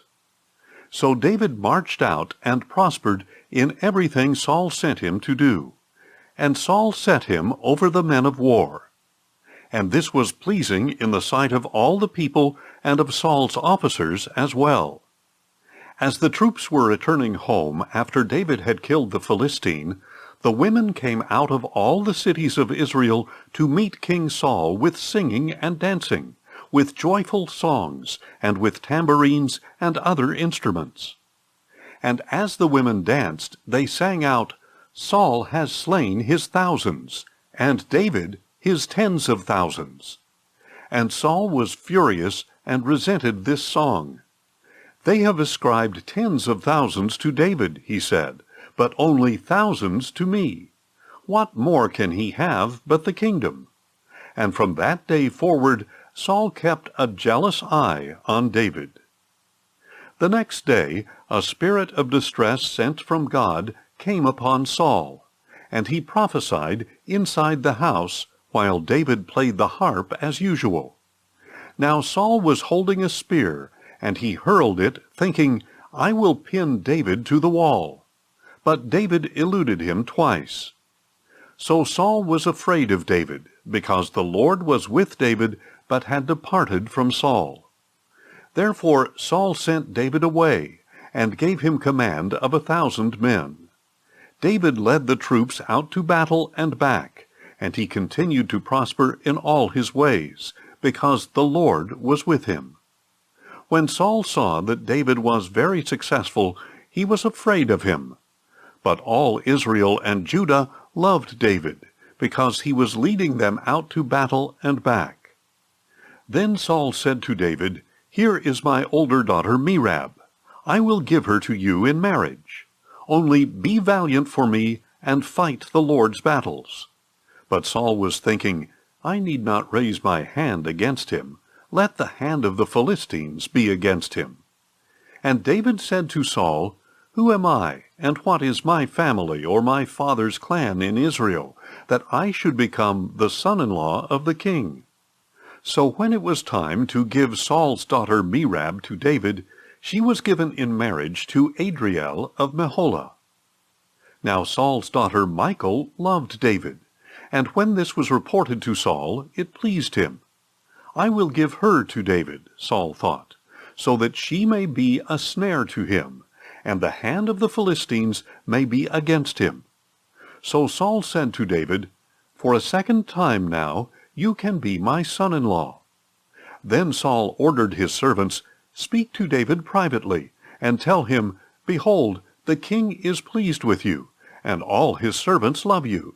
Now therefore become his son-in-law.'" But when Saul's servants relayed these words to David, he replied, "Does it seem trivial in your sight to be the son-in-law of the king? I am a poor man, and lightly esteemed." And the servants told Saul what David had said. Saul replied, "Say to David, 'The king desires no other dowry but 100 Philistine foreskins as revenge on his enemies.'" But Saul intended to cause David's death at the hands of the Philistines. When the servants reported these terms to David, he was pleased to become the king's son-in-law. Before the wedding day arrived, David and his men went out and killed 200 Philistines. He brought their foreskins and presented them as payment in full to become the king's son-in-law. Then Saul gave his daughter Michal to David in marriage. When Saul realized that the Lord was with David and that his daughter Michal loved David, he grew even more afraid of David. So from then on, Saul was David's enemy. Every time the Philistine commanders came out for battle, David was more successful than all of Saul's officers, so that his name was highly esteemed. Then Saul ordered his son Jonathan and all his servants to kill David. But Jonathan delighted greatly in David, so he warned David, saying, "My father Saul intends to kill you. Be on your guard in the morning. Find a secret place and hide there. I will go out and stand beside my father in the field where you are, so I can ask about you. And if I find out anything, I will tell you."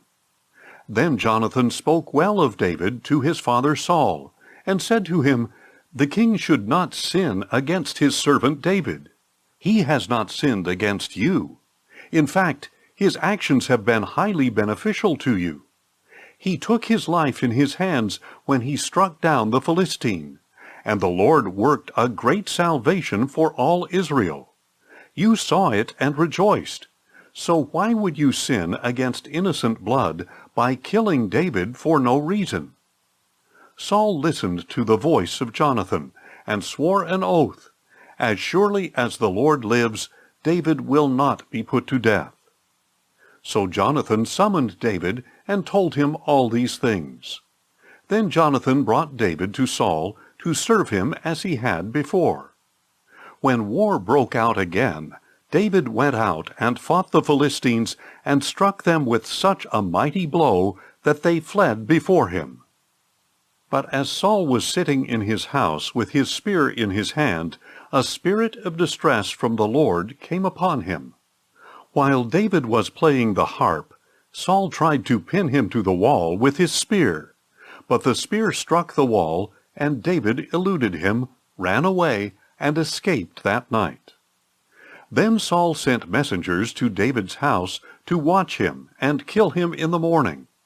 But David's wife Michal warned him, "If you do not run for your life tonight, tomorrow you will be dead." So Michal lowered David from the window, and he ran away and escaped. Then Michal took a household idol and laid it in the bed, placed some goat hair on its head, and covered it with a garment. When Saul sent the messengers to seize David, Michal said, "He is ill." But Saul sent the messengers back to see David, and told them, "Bring him up to me in his bed, so I can kill him." And when the messengers entered, there was the idol in the bed, with the quilt of goat's hair on its head. And Saul said to Michal, "Why did you deceive me like this? You sent my enemy away, and he has escaped." Michal replied, "He said to me, 'Help me get away, or I will kill you.'" So David ran away and escaped. And he went to Samuel at Ramah, and told him all that Saul had done to him. Then he and Samuel went to Naioth and stayed there. When Saul was told that David was at Naioth in Ramah, he sent messengers to capture him. But when they saw the group of prophets prophesying, with Samuel leading them, the Spirit of God came upon them, and Saul's messengers also began to prophesy. When this was reported to Saul, he sent more messengers, but they began to prophesy as well. So Saul tried again, and sent messengers a third time, and even they began to prophesy. Finally Saul himself left for Ramah, and came to the large cistern at Secu, where he asked, "Where are Samuel and David?" "At Naioth in Ramah," he was told. So Saul went to Naioth in Ramah. But the Spirit of God came upon even Saul, and he walked along prophesying until he came to Naioth in Ramah.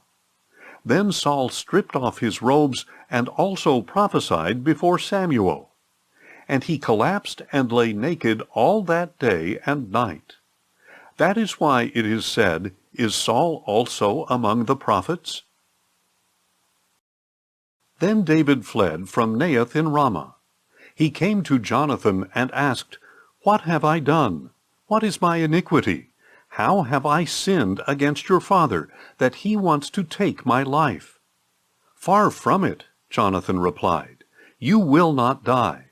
Indeed, my father does nothing, great or small, without telling me. So why would he hide this matter from me? This cannot be true." But David again vowed, "Your father knows very well that I have found favor in your eyes, and he has said, 'Jonathan must not know of this, or he will be grieved.' As surely as the Lord lives, and as you yourself live, there is but a step between me and death." Then Jonathan said to David, "Whatever you desire, I will do for you." So David told him, "Look, tomorrow is the new moon, and I am supposed to dine with the king. Instead, let me go and hide in the field until the third evening from now.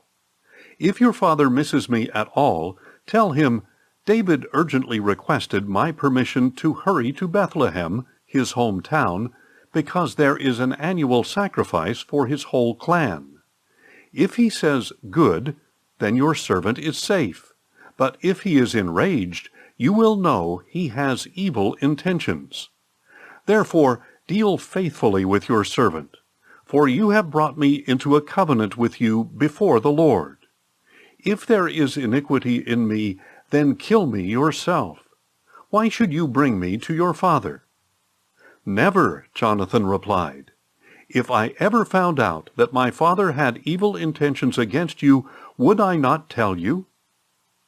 Then David asked Jonathan, "Who will tell me if your father answers you harshly?" "Come," he replied, "let us go out to the field." So the two of them went out into the field, and Jonathan said, "By the Lord, the God of Israel, I will sound out my father by this time tomorrow or the next day. If he is favorable toward you, will I not send for you and tell you? But if my father intends to bring evil on you, then may the Lord punish me, and ever so severely, if I do not tell you and send you on your way in safety. May the Lord be with you, just as he has been with my father. And as long as I live, treat me with the Lord's loving devotion, that I may not die.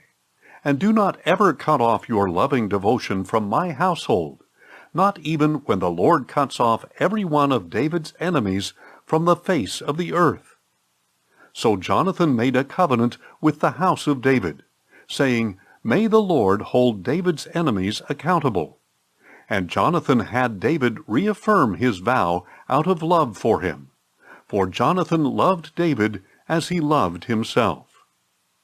Then Jonathan said to David, "Tomorrow is the new moon, and you will be missed if your seat is empty. When you have stayed 3 days, hurry down to the place you hid on the day this trouble began, and remain beside the stone Ezel.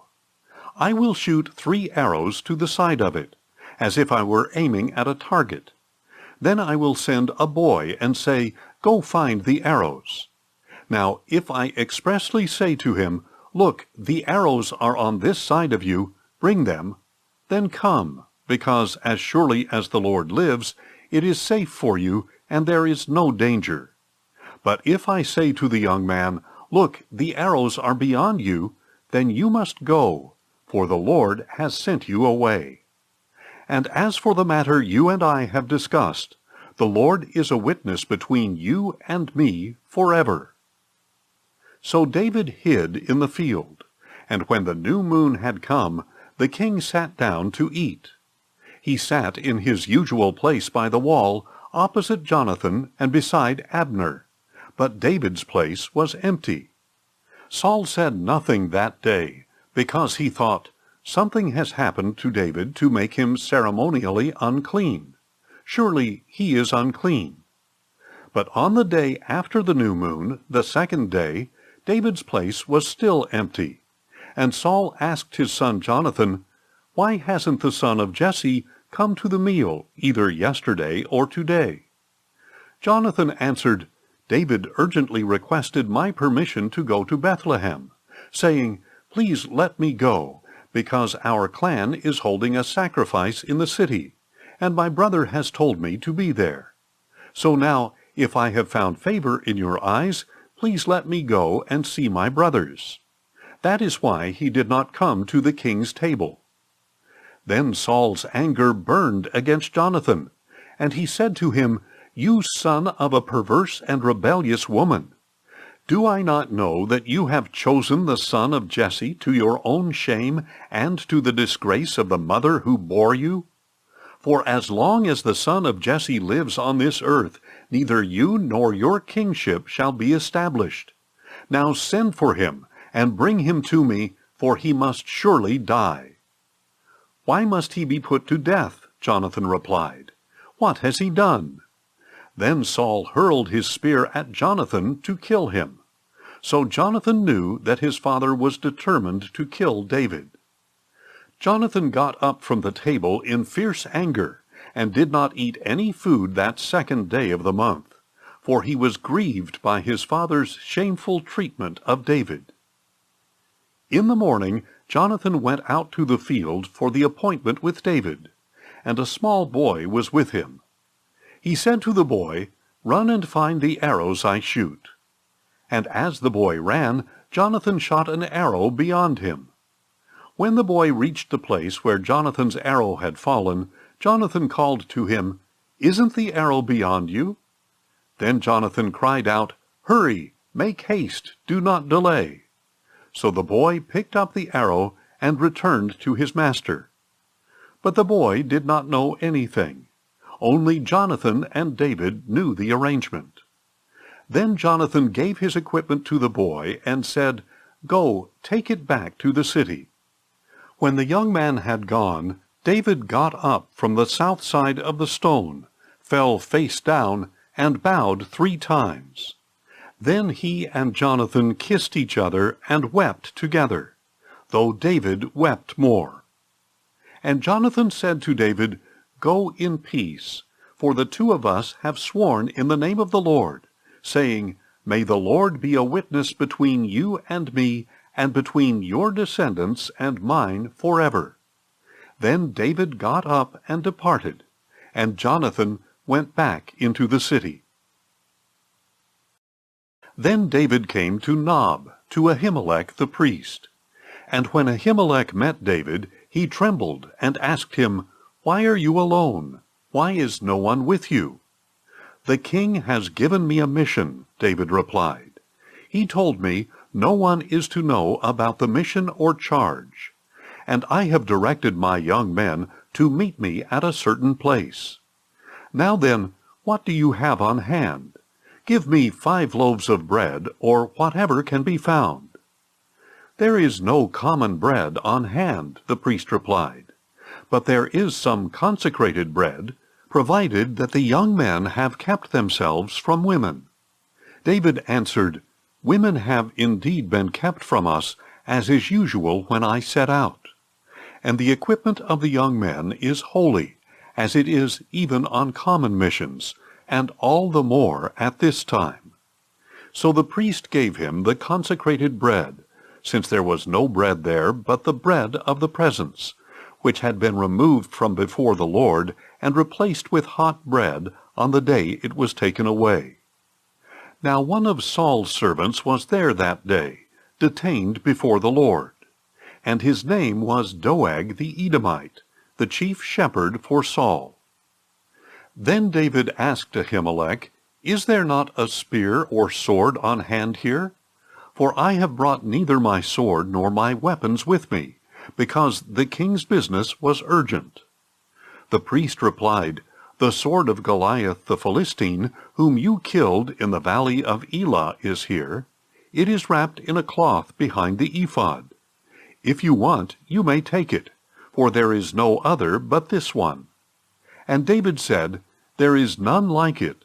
Give it to me. That day David fled from Saul and went to Achish, king of Gath. But the servants of Achish said to him, Is this not David, the king of the land? Did they not sing about him in their dances, saying, Saul has slain his thousands, and David his tens of thousands? Now David took these words to heart, and was very much afraid of Achish, the king of Gath. So he changed his behavior before them, and feigned madness in their hands. He scratched on the doors of the gate, and let his saliva run down his beard. Then Achish said to his servants, Look, you can see that the man is insane. Why have you brought him to me? Am I in need of madmen, that you have brought this man to rave in my presence? Must this man come into my house? So David left Gath and took refuge in the cave of Adullam. When his brothers and the rest of his father's household heard about it, they went down to him there. And all who were distressed or indebted or discontented rallied around him, and he became their leader. About 400 men were with him. From there David went to Mizpah of Moab, where he said to the king of Moab, Please let my father and mother stay with you until I learn what God will do for me. So he left them in the care of the king of Moab, and they stayed with him the whole time David was in the stronghold.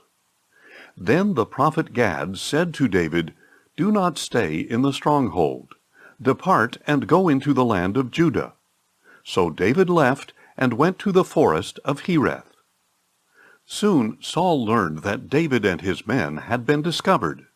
At that time Saul was in Gibeah, sitting under the tamarisk tree on the hill at Gibeah, with his spear in hand, and all his servants standing around him. Then Saul said to his servants, Listen, men of Benjamin, is the son of Jesse giving all of you fields and vineyards, and making you commanders of thousands or hundreds? Is that why all of you have conspired against me? Not one of you told me that my own son had made a covenant with the son of Jesse. Not one of you has shown concern for me or revealed to me that my son has stirred up my own servant to lie in wait against me, as is the case today. But Doeg the Edomite, who had stationed himself with Saul's servants, answered, I saw the son of Jesse come to Ahimelech, son of Ahitub, at Nob. Ahimelech inquired of the Lord for him, and gave him provisions. He also gave him the sword of Goliath the Philistine. Then the king sent messengers to summon Ahimelech the priest, the son of Ahitub, and his father's whole family, who were priests at Nob. And all of them came to the king. "Listen now, son of Ahitub," said Saul. "Here I am, my lord," he replied.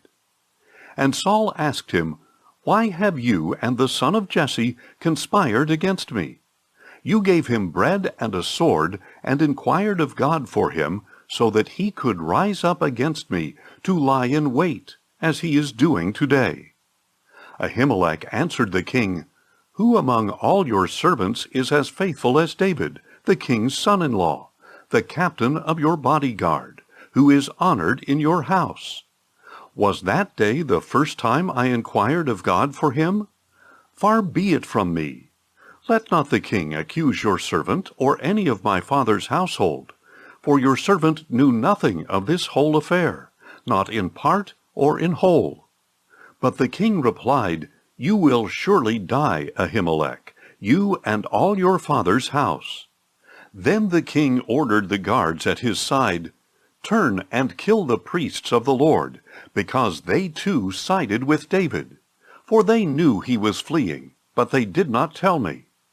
But the king's servants would not lift a hand to strike the priests of the Lord. So the king ordered Doeg, "You turn and strike down the priests." And Doeg the Edomite turned and struck down the priests himself. On that day he killed 85 men who wore the linen ephod. He also put to the sword Nob, the city of the priests, with its men and women, children and infants, oxen, donkeys, and sheep. But one of the sons of Ahimelech, son of Ahitub, escaped. His name was Abiathar, and he fled to David. And Abiathar told David that Saul had killed the priests of the Lord. Then David said to Abiathar, "I knew that Doeg the Edomite was there that day, and that he was sure to tell Saul. I myself am responsible for the lives of everyone in your father's house. Stay with me, do not be afraid, for he who seeks your life is seeking mine as well. You will be safe with me." Now it was reported to David, "Look, the Philistines are fighting against Keilah, and looting the threshing floors." So David inquired of the Lord, "Should I go and attack these Philistines?" And the Lord said to David, "Go and attack the Philistines, and save Keilah." But David's men said to him, "Look, we are afraid here in Judah. How much more if we go to Keilah against the armies of the Philistines?" Once again David inquired of the Lord, and the Lord answered him, "Go at once to Keilah, for I will deliver the Philistines into your hand." Then David and his men went to Keilah, fought against the Philistines, and carried off their livestock, striking them with a mighty blow. So David saved the people of Keilah. Now Abiathar, son of Ahimelech, had brought the ephod with him when he fled to David at Keilah. When Saul was told that David had gone to Keilah, he said, "God has delivered him into my hand, for he has trapped himself by entering a town with gates and bars." Then Saul summoned all his troops to go to war at Keilah and besiege David and his men. When David learned that Saul was plotting evil against him, he said to Abiathar the priest, "Bring the ephod." And David said, "O Lord, God of Israel, your servant has heard that Saul intends to come to Keilah and destroy the city on my account. Will the citizens of Keilah surrender me into his hand? Will Saul come down as your servant has heard? O Lord, God of Israel, please tell your servant." "He will," said the Lord. So David asked, "Will the citizens of Keilah surrender me and my men into the hand of Saul?" "They will," said the Lord. Then David and his men, about 600 strong, set out and departed from Keilah, moving from place to place. When Saul was told that David had escaped from Keilah, he declined to go forth. And David stayed in the wilderness strongholds and in the hill country of the wilderness of Ziph. Day after day Saul searched for him, but God would not deliver David into his hand. While David was in Horesh in the wilderness of Ziph, he saw that Saul had come out to take his life. And Saul's son Jonathan came to David in Horesh and strengthened his hand in God, saying, "Do not be afraid, for my father Saul will never lay a hand on you, and you will be king over Israel, and I will be your second in command. Even my father Saul knows this is true." So the two of them made a covenant before the Lord, and David remained in Horesh while Jonathan went home. Then the Ziphites came up to Saul at Gibeah and said, "Is not David hiding among us in the strongholds at Horesh, on the hill of Hachilah, south of Jeshimon? Now, O king, come down whenever your soul desires, and we will be responsible for delivering him into your hand." "May you be blessed by the Lord," replied Saul, "for you have had compassion on me. Please go and prepare further. Investigate and watch carefully where he goes and who has seen him there, for I am told that he is extremely cunning.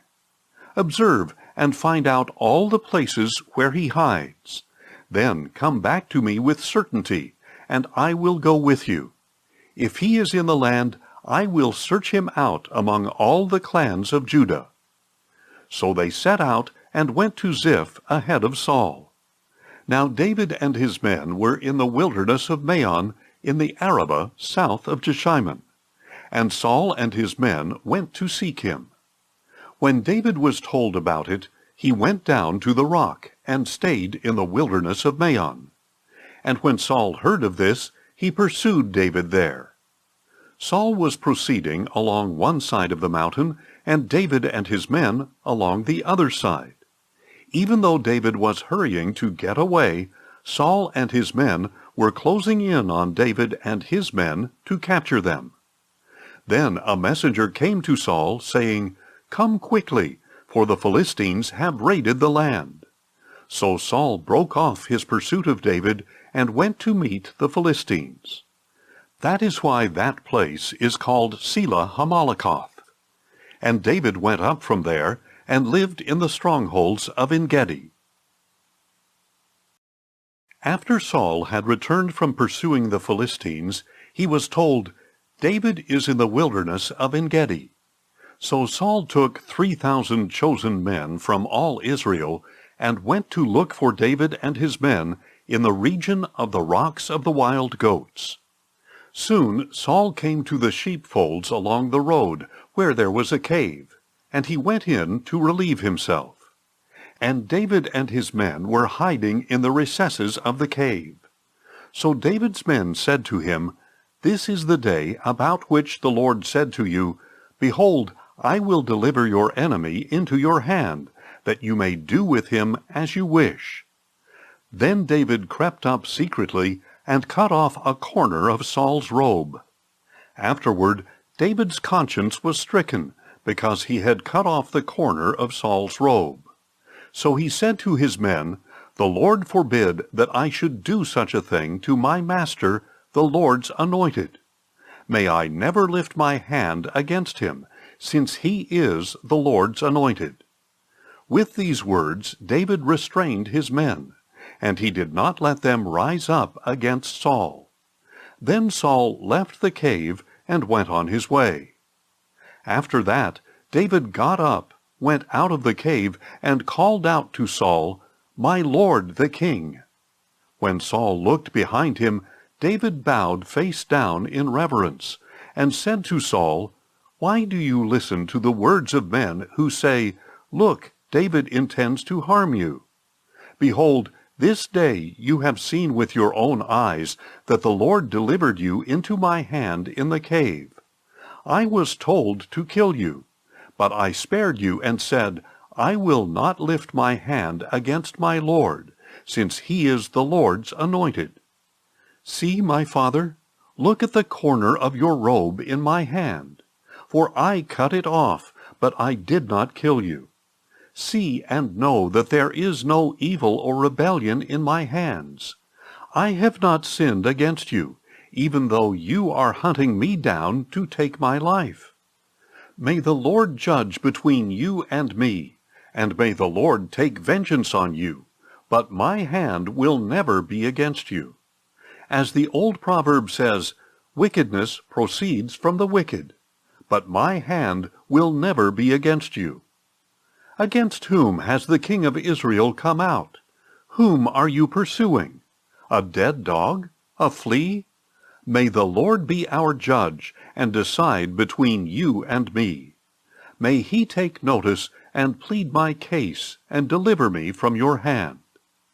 When David had finished saying these things, Saul called back, Is that your voice, David, my son? Then Saul wept aloud, and said to David, You are more righteous than I, for you have rewarded me with good, though I have rewarded you with evil. And you have shown this day how well you have dealt with me. For when the Lord delivered me into your hand, you did not kill me. When a man finds his enemy, does he let him go away unharmed? May the Lord reward you with good for what you have done for me this day. Now I know for sure that you will be king, and that the kingdom of Israel will be established in your hands. So now swear to me by the Lord that you will not cut off my descendants or wipe out my name from my father's house. So David gave his oath to Saul. Then Saul returned home, but David and his men went up to the stronghold. When Samuel died, all Israel gathered to mourn for him, and they buried him at his home in Ramah. Then David set out and went down to the wilderness of Berean. Now there was a man in Maon whose business was in Carmel. He was a very wealthy man with 1,000 goats and 3,000 sheep, which he was shearing in Carmel. His name was Nabal, and his wife's name was Abigail. She was an intelligent and beautiful woman, but her husband, a Calebite, was harsh and evil in his dealings. While David was in the wilderness, he heard that Nabal was shearing sheep. So David sent 10 young men and instructed them, Go up to Nabal at Carmel. Greet him in my name, and say to him, Long life to you, and peace to you and your house, and to all that belongs to you. Now I hear that it is time for shearing. When your shepherds were with us, we did not harass them, and nothing of theirs was missing the whole time they were in Carmel. Ask your young men, and they will tell you. So let my young men find favor with you, for we have come on the day of a feast. Please give whatever you can afford to your servants and to your son David. When David's young men arrived, they relayed all these words to Nabal on behalf of David. Then they waited. But Nabal asked them, Who is David? Who is this son of Jesse? Many servants these days are breaking away from their masters. Why should I take my bread and water and the meat I have slaughtered for my shearers and give them to these men whose origin I do not know? So David's men turned around and went back, and they relayed to him all these words. And David said to his men, Strap on your swords. So David and all his men put on their swords, and about 400 men followed David, while 200 stayed with the supplies.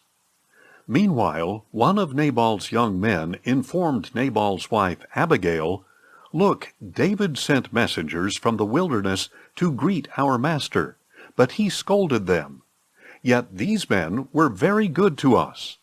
When we were in the field, we were not harassed, and nothing of ours went missing the whole time we lived among them. They were a wall around us, both day and night, the whole time we were herding our sheep near them. Now consider carefully what you must do, because disaster looms over our master and all his household, for he is such a scoundrel that nobody can speak to him. Then Abigail hurried and took 200 loaves of bread, 2 skins of wine, 5 butchered sheep, 5 seahs of roasted grain, 100 clusters of raisins, and 200 cakes of figs. She loaded them on donkeys and said to her young men, "Go ahead of me, I will be right behind you." But she did not tell her husband Nabal.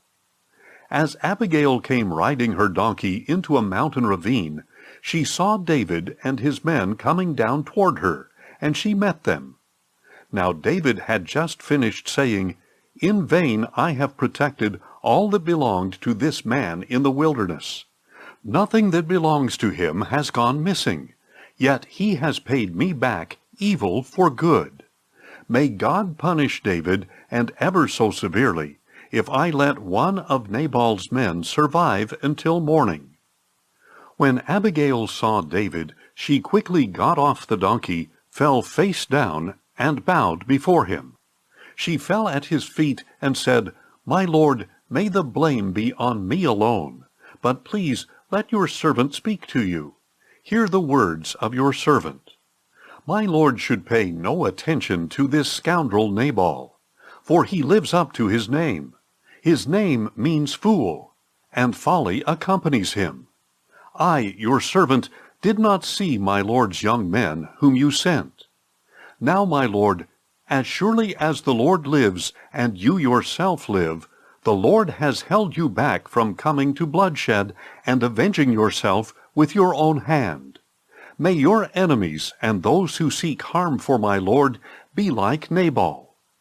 Now let this gift your servant has brought to my lord be given to the young men who follow you. Please forgive your servant's offense, for the Lord will surely make a lasting dynasty for my lord, because he fights the Lord's battles. May no evil be found in you as long as you live. And should someone pursue you and seek your life, then the life of my lord will be bound securely by the Lord your God in the bundle of the living.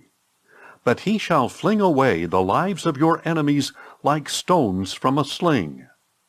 When the Lord has done for my lord all the good he promised, and when he has appointed you ruler over Israel, then my lord will have no remorse or guilt of conscience over needless bloodshed and revenge.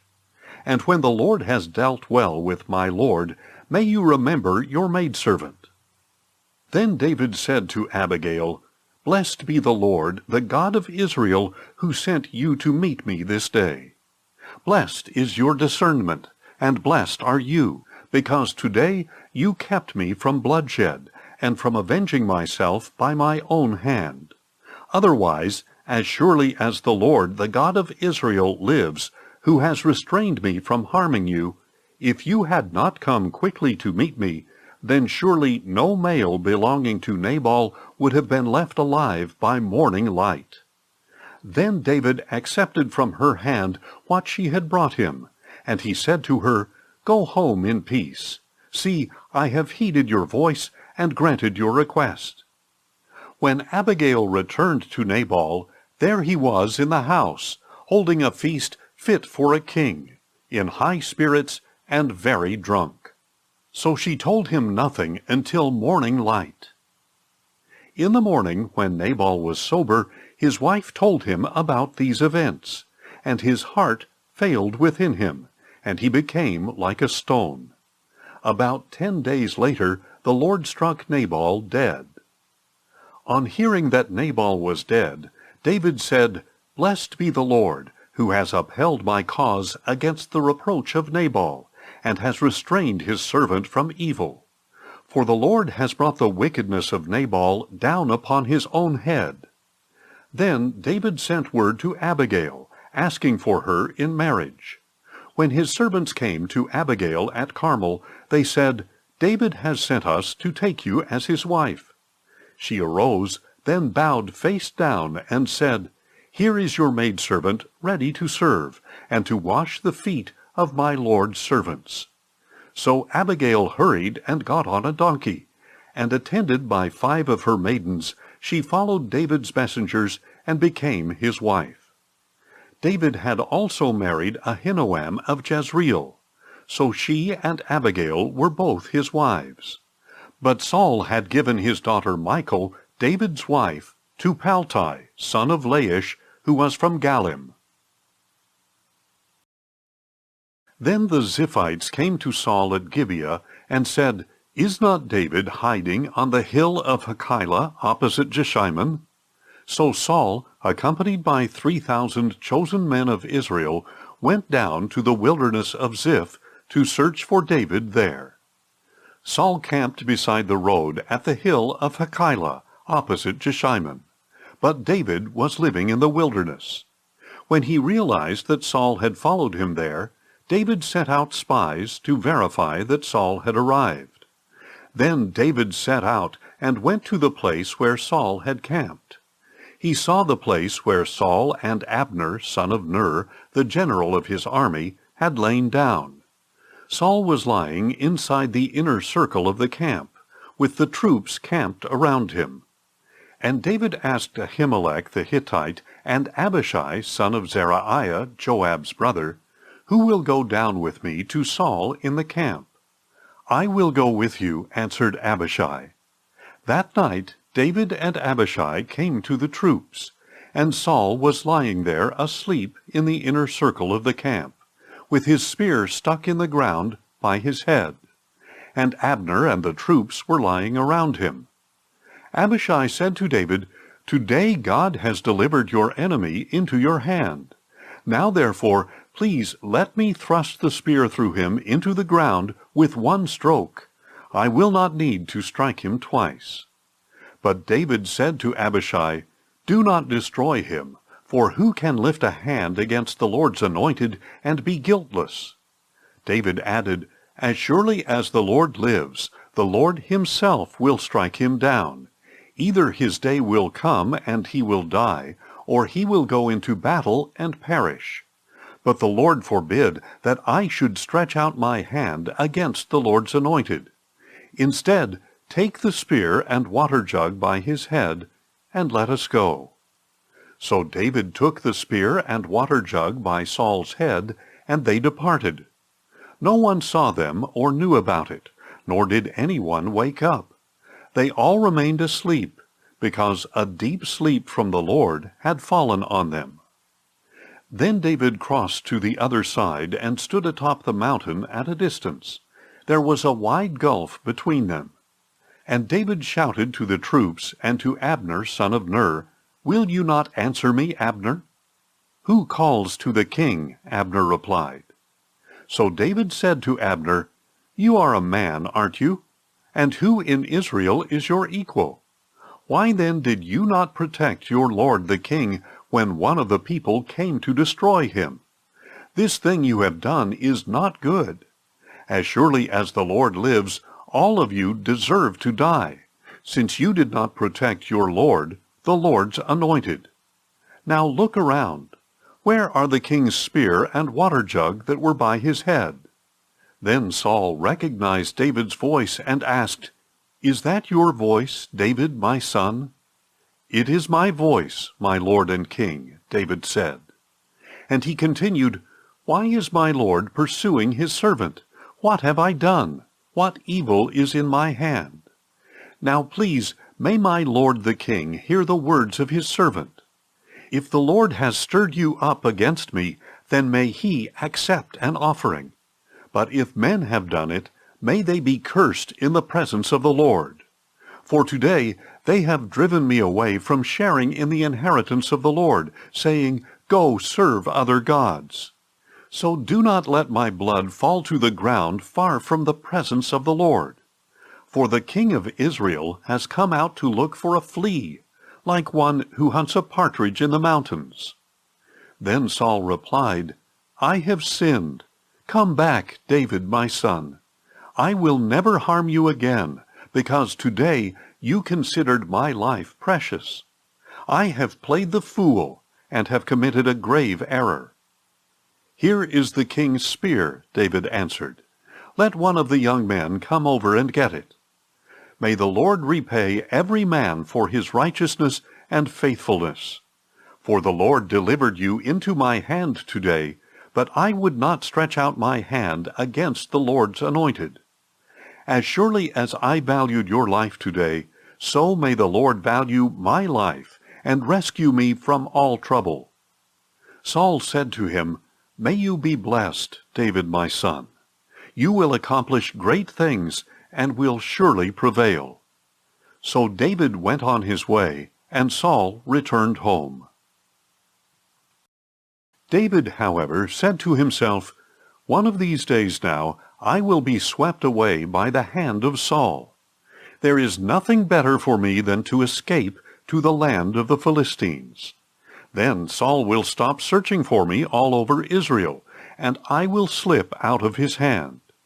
So David set out with his 600 men, and went to Achish, son of Maoch, the king of Gath. David and his men settled in Gath with Achish. Each man had his family with him, and David had his 2 wives, Ahinoam of Jezreel and Abigail of Carmel, the widow of Nabal. And when Saul learned that David had fled to Gath, he no longer searched for him. Then David said to Achish, "If I have found favor in your eyes, let me be assigned a place in one of the outlying towns, so I can live there. For why should your servant live in the royal city with you?" That day Achish gave him Ziklag, and to this day it still belongs to the kings of Judah. And the time that David lived in Philistine territory amounted to 1 year and 4 months. Now David and his men went up and raided the Geshurites, the Girzites, and the Amalekites. From ancient times these people had inhabited the land extending to Shur and Egypt. Whenever David attacked a territory, he did not leave a man or woman alive, but he took the flocks and herds, the donkeys, camels, and clothing. Then he would return to Achish, who would ask him, "What have you raided today?" And David would reply, "The Negev of Judah," or "the Negev of Jerahmeel," or "the Negev of the Kenites." David did not leave a man or woman alive to be brought to Gath, for he said, "Otherwise they will report us, saying, 'This is what David did.'" And this was David's custom the whole time he lived in Philistine territory. So Achish trusted David, thinking, "Since he has made himself an utter stench to his people Israel, he will be my servant forever." Now in those days the Philistines gathered their forces for warfare against Israel. So Achish said to David, "You must understand that you and your men are to go out to battle with me." David replied, "Then you will come to know what your servant can do." "Very well," said Achish, "I will make you my bodyguard for life." Now by this time Samuel had died, and all Israel had mourned for him and buried him in Ramah, his own city. And Saul had removed the mediums and spiritists from the land. The Philistines came together and camped at Shunem, while Saul gathered all Israel and camped at Gilboa. When Saul saw the Philistine army, he was afraid and trembled violently. He inquired of the Lord, but the Lord did not answer him by dreams or Urim or prophets. Then Saul said to his servants, "Find me a woman who is a medium, so I can go and consult her." "There is a medium at Endor," his servants replied. So Saul disguised himself by putting on different clothes, and he set out with 2 of his men. They came to the woman at night, and Saul said, "Consult a spirit for me. Bring up for me the one I name." But the woman replied, "Surely you know what Saul has done, how he has killed the mediums and spiritists in the land. Why have you set a trap to get me killed?" Then Saul swore to her by the Lord, "As surely as the Lord lives, no punishment shall come upon you for this." "Whom shall I bring up for you?" the woman asked. "Bring up Samuel," he replied. But when the woman saw Samuel, she cried out in a loud voice, and said to Saul, "Why have you deceived me? You are Saul." "Do not be afraid," the king replied. "What do you see?" "I see a god coming up out of the earth," the woman answered. "What does he look like?" asked Saul. "An old man is coming up," she replied, "and he is wearing a robe." So Saul knew that it was Samuel, and he bowed face down in reverence. Then Samuel said to Saul, "Why have you disturbed me by bringing me up?" "I am deeply distressed," replied Saul. "The Philistines are fighting against me, and God has turned away from me. He no longer answers me either by prophets or by dreams. So I have called on you to tell me what to do." "Why do you consult me?" asked Samuel, "since the Lord has turned away from you and become your enemy? He has done exactly what he spoke through me. The Lord has torn the kingship out of your hand and given it to your neighbor David. Because you did not obey the Lord or carry out his burning anger against Amalek, the Lord has done this to you today. Moreover, the Lord will deliver Israel with you into the hand of the Philistines, and tomorrow you and your sons will be with me. And the Lord will deliver the army of Israel into the hand of the Philistines." Immediately Saul fell flat on the ground, terrified by the words of Samuel, and his strength was gone, because he had not eaten anything all that day and night. When the woman came to Saul and saw how distraught he was, she said to him, "Look, your maidservant has obeyed your voice. I took my life in my hands and did as you told me. Now please listen to your servant and let me set a morsel of bread before you, so you may eat and have the strength to go on your way." Saul refused, saying, "I will not eat." But his servants joined the woman in urging him, and he heeded their voice. He got up from the ground and sat on the bed. The woman had a fattened calf at her house, and she quickly slaughtered it. She also took flour, kneaded it, and baked unleavened bread. She served it to Saul and his servants, and they ate. And that night they got up and left. Now the Philistines brought all their forces together at Aphek, while Israel camped by the spring in Jezreel. As the Philistine leaders marched out their units of hundreds and thousands, David and his men marched behind them with Achish. Then the commanders of the Philistines asked, "What about these Hebrews?" Achish replied, "Is this not David, the servant of King Saul of Israel? He has been with me all these days, even years, and from the day he defected until today I have found no fault in him." But the commanders of the Philistines were angry with Achish, and told him, "Send that man back, and let him return to the place you assigned him. He must not go down with us into battle only to become our adversary during the war. What better way for him to regain the favor of his master than with the heads of our men? Is this not the David about whom they sing in their dances, 'Saul has slain his thousands, and David his tens of thousands'?" So Achish summoned David and told him, "As surely as the Lord lives, you have been upright in my sight, and it seems right that you should march in and out with me in the army, because I have found no fault in you from the day you came to me until this day. But you have no favor in the sight of the leaders. Therefore turn back now and go in peace, so that you will not do anything to displease the leaders of the Philistines." "But what have I done?" David replied. "What have you found against your servant from the day I came to you until today, to keep me from going along to fight against the enemies of my lord the king?" Achish replied, "I know that you are as pleasing in my sight as an angel of God. But the commanders of the Philistines have said, 'He must not go into battle with us.' Now then, get up early in the morning, along with your master's servants who came with you, and go as soon as it is light." So David and his men got up early in the morning to return to the land of the Philistines. And the Philistines went up to Jezreel. On the third day David and his men arrived in Ziklag, and the Amalekites had raided the Negev, attacked Ziklag, and burned it down. They had taken captive the women and all who were there, both young and old. They had not killed anyone, but had carried them off as they went on their way. When David and his men came to the city, they found it burned down, and their wives and sons and daughters taken captive.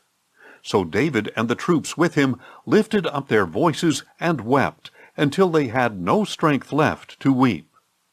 David's two wives, Ahinoam of Jezreel, and Abigail, the widow of Nabal of Carmel, had been taken captive. And David was greatly distressed, because the people spoke of stoning him, because the soul of every man grieved for his sons and daughters. But David found strength in the Lord his God. Then David said to Abiathar the priest, the son of Ahimelech, "Bring me the ephod." So Abiathar brought it to him, and David inquired of the Lord, "Should I pursue these raiders? Will I overtake them?" "Pursue them," the Lord replied, "for you will surely overtake them and rescue the captives." So David and his 600 men went to the brook of Besor, where some stayed behind, because 200 men were too exhausted to cross the brook. But David and 400 men continued in pursuit. Now his men found an Egyptian in the field, and brought him to David. They gave the man water to drink and food to eat, a piece of a fig cake and 2 clusters of raisins. So he ate and was revived, for he had not had any food or water for 3 days and 3 nights. Then David asked him, "To whom do you belong, and where are you from?" "I am an Egyptian," he replied, "the slave of an Amalekite. My master abandoned me 3 days ago when I fell ill. We raided the Negev of the Kerethites, the territory of Judah, and the Negev of Caleb, and we burned down Ziklag." "Will you lead me to these raiders?" David asked. And the man replied, "Swear to me by God that you will not kill me or deliver me into the hand of my master, and I will lead you to them."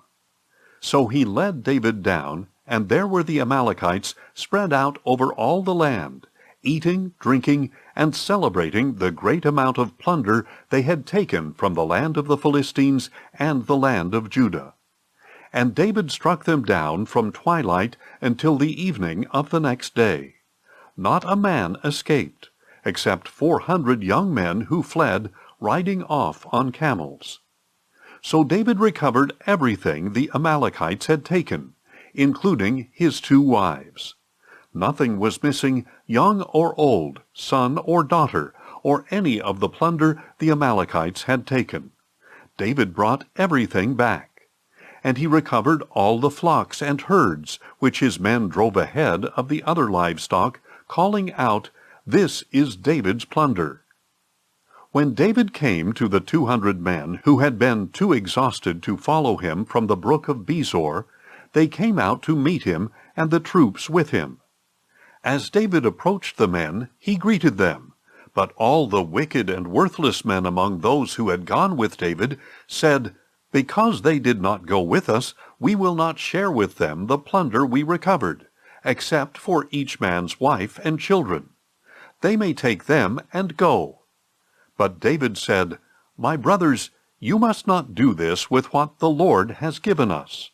He has protected us and delivered into our hands the raiders who came against us. Who will listen to your proposal? The share of the one who went to battle will match the share of the one who stayed with the supplies. They will share alike." And so it has been from that day forward. David established this statute as an ordinance for Israel to this very day. When David arrived in Ziklag, he sent some of the plunder to his friends, the elders of Judah, saying, "Here is a gift for you from the plunder of the Lord's enemies." He sent gifts to those in Bethel, Ramoth Negev, and Jattir, to those in Aroer, Siphmoth, and Eshtemoa, to those in Rachel, and in the cities of the Jerahmeelites and Kenites, to those in Hormah, or Ashan, and Athak, and to those in Hebron, and in all the places where David and his men had roamed. Now the Philistines fought against Israel, and the men of Israel fled before them, and many fell slain on Mount Gilboa. The Philistines followed hard after Saul and his sons, and they killed Saul's sons Jonathan, Abinadab, and Malchishua.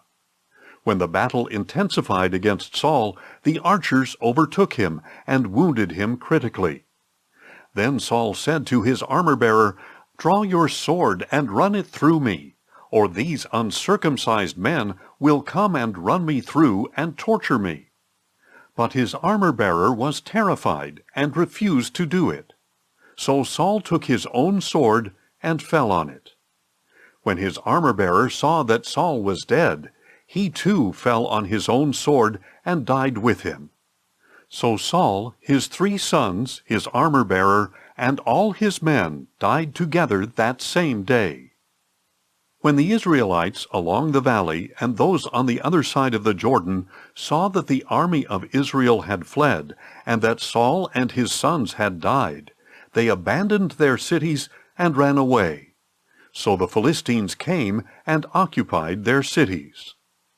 The next day, when the Philistines came to strip the dead, they found Saul and his 3 sons fallen on Mount Gilboa. They cut off Saul's head, stripped off his armor, and sent messengers throughout the land of the Philistines to proclaim the news in the temples of their idols and among their people. They put his armor in the temple of the Ashtoreths, and hung his body on the wall of Bethshan. When the people of Jabesh-Gilead heard what the Philistines had done to Saul, all their men of valor set out, journeyed all night, and retrieved the bodies of Saul and his sons from the wall of Bethshan. When they arrived at Jabesh, they burned the bodies there. Then they took their bones and buried them under the tamarisk tree in Jabesh, and they fasted 7 days.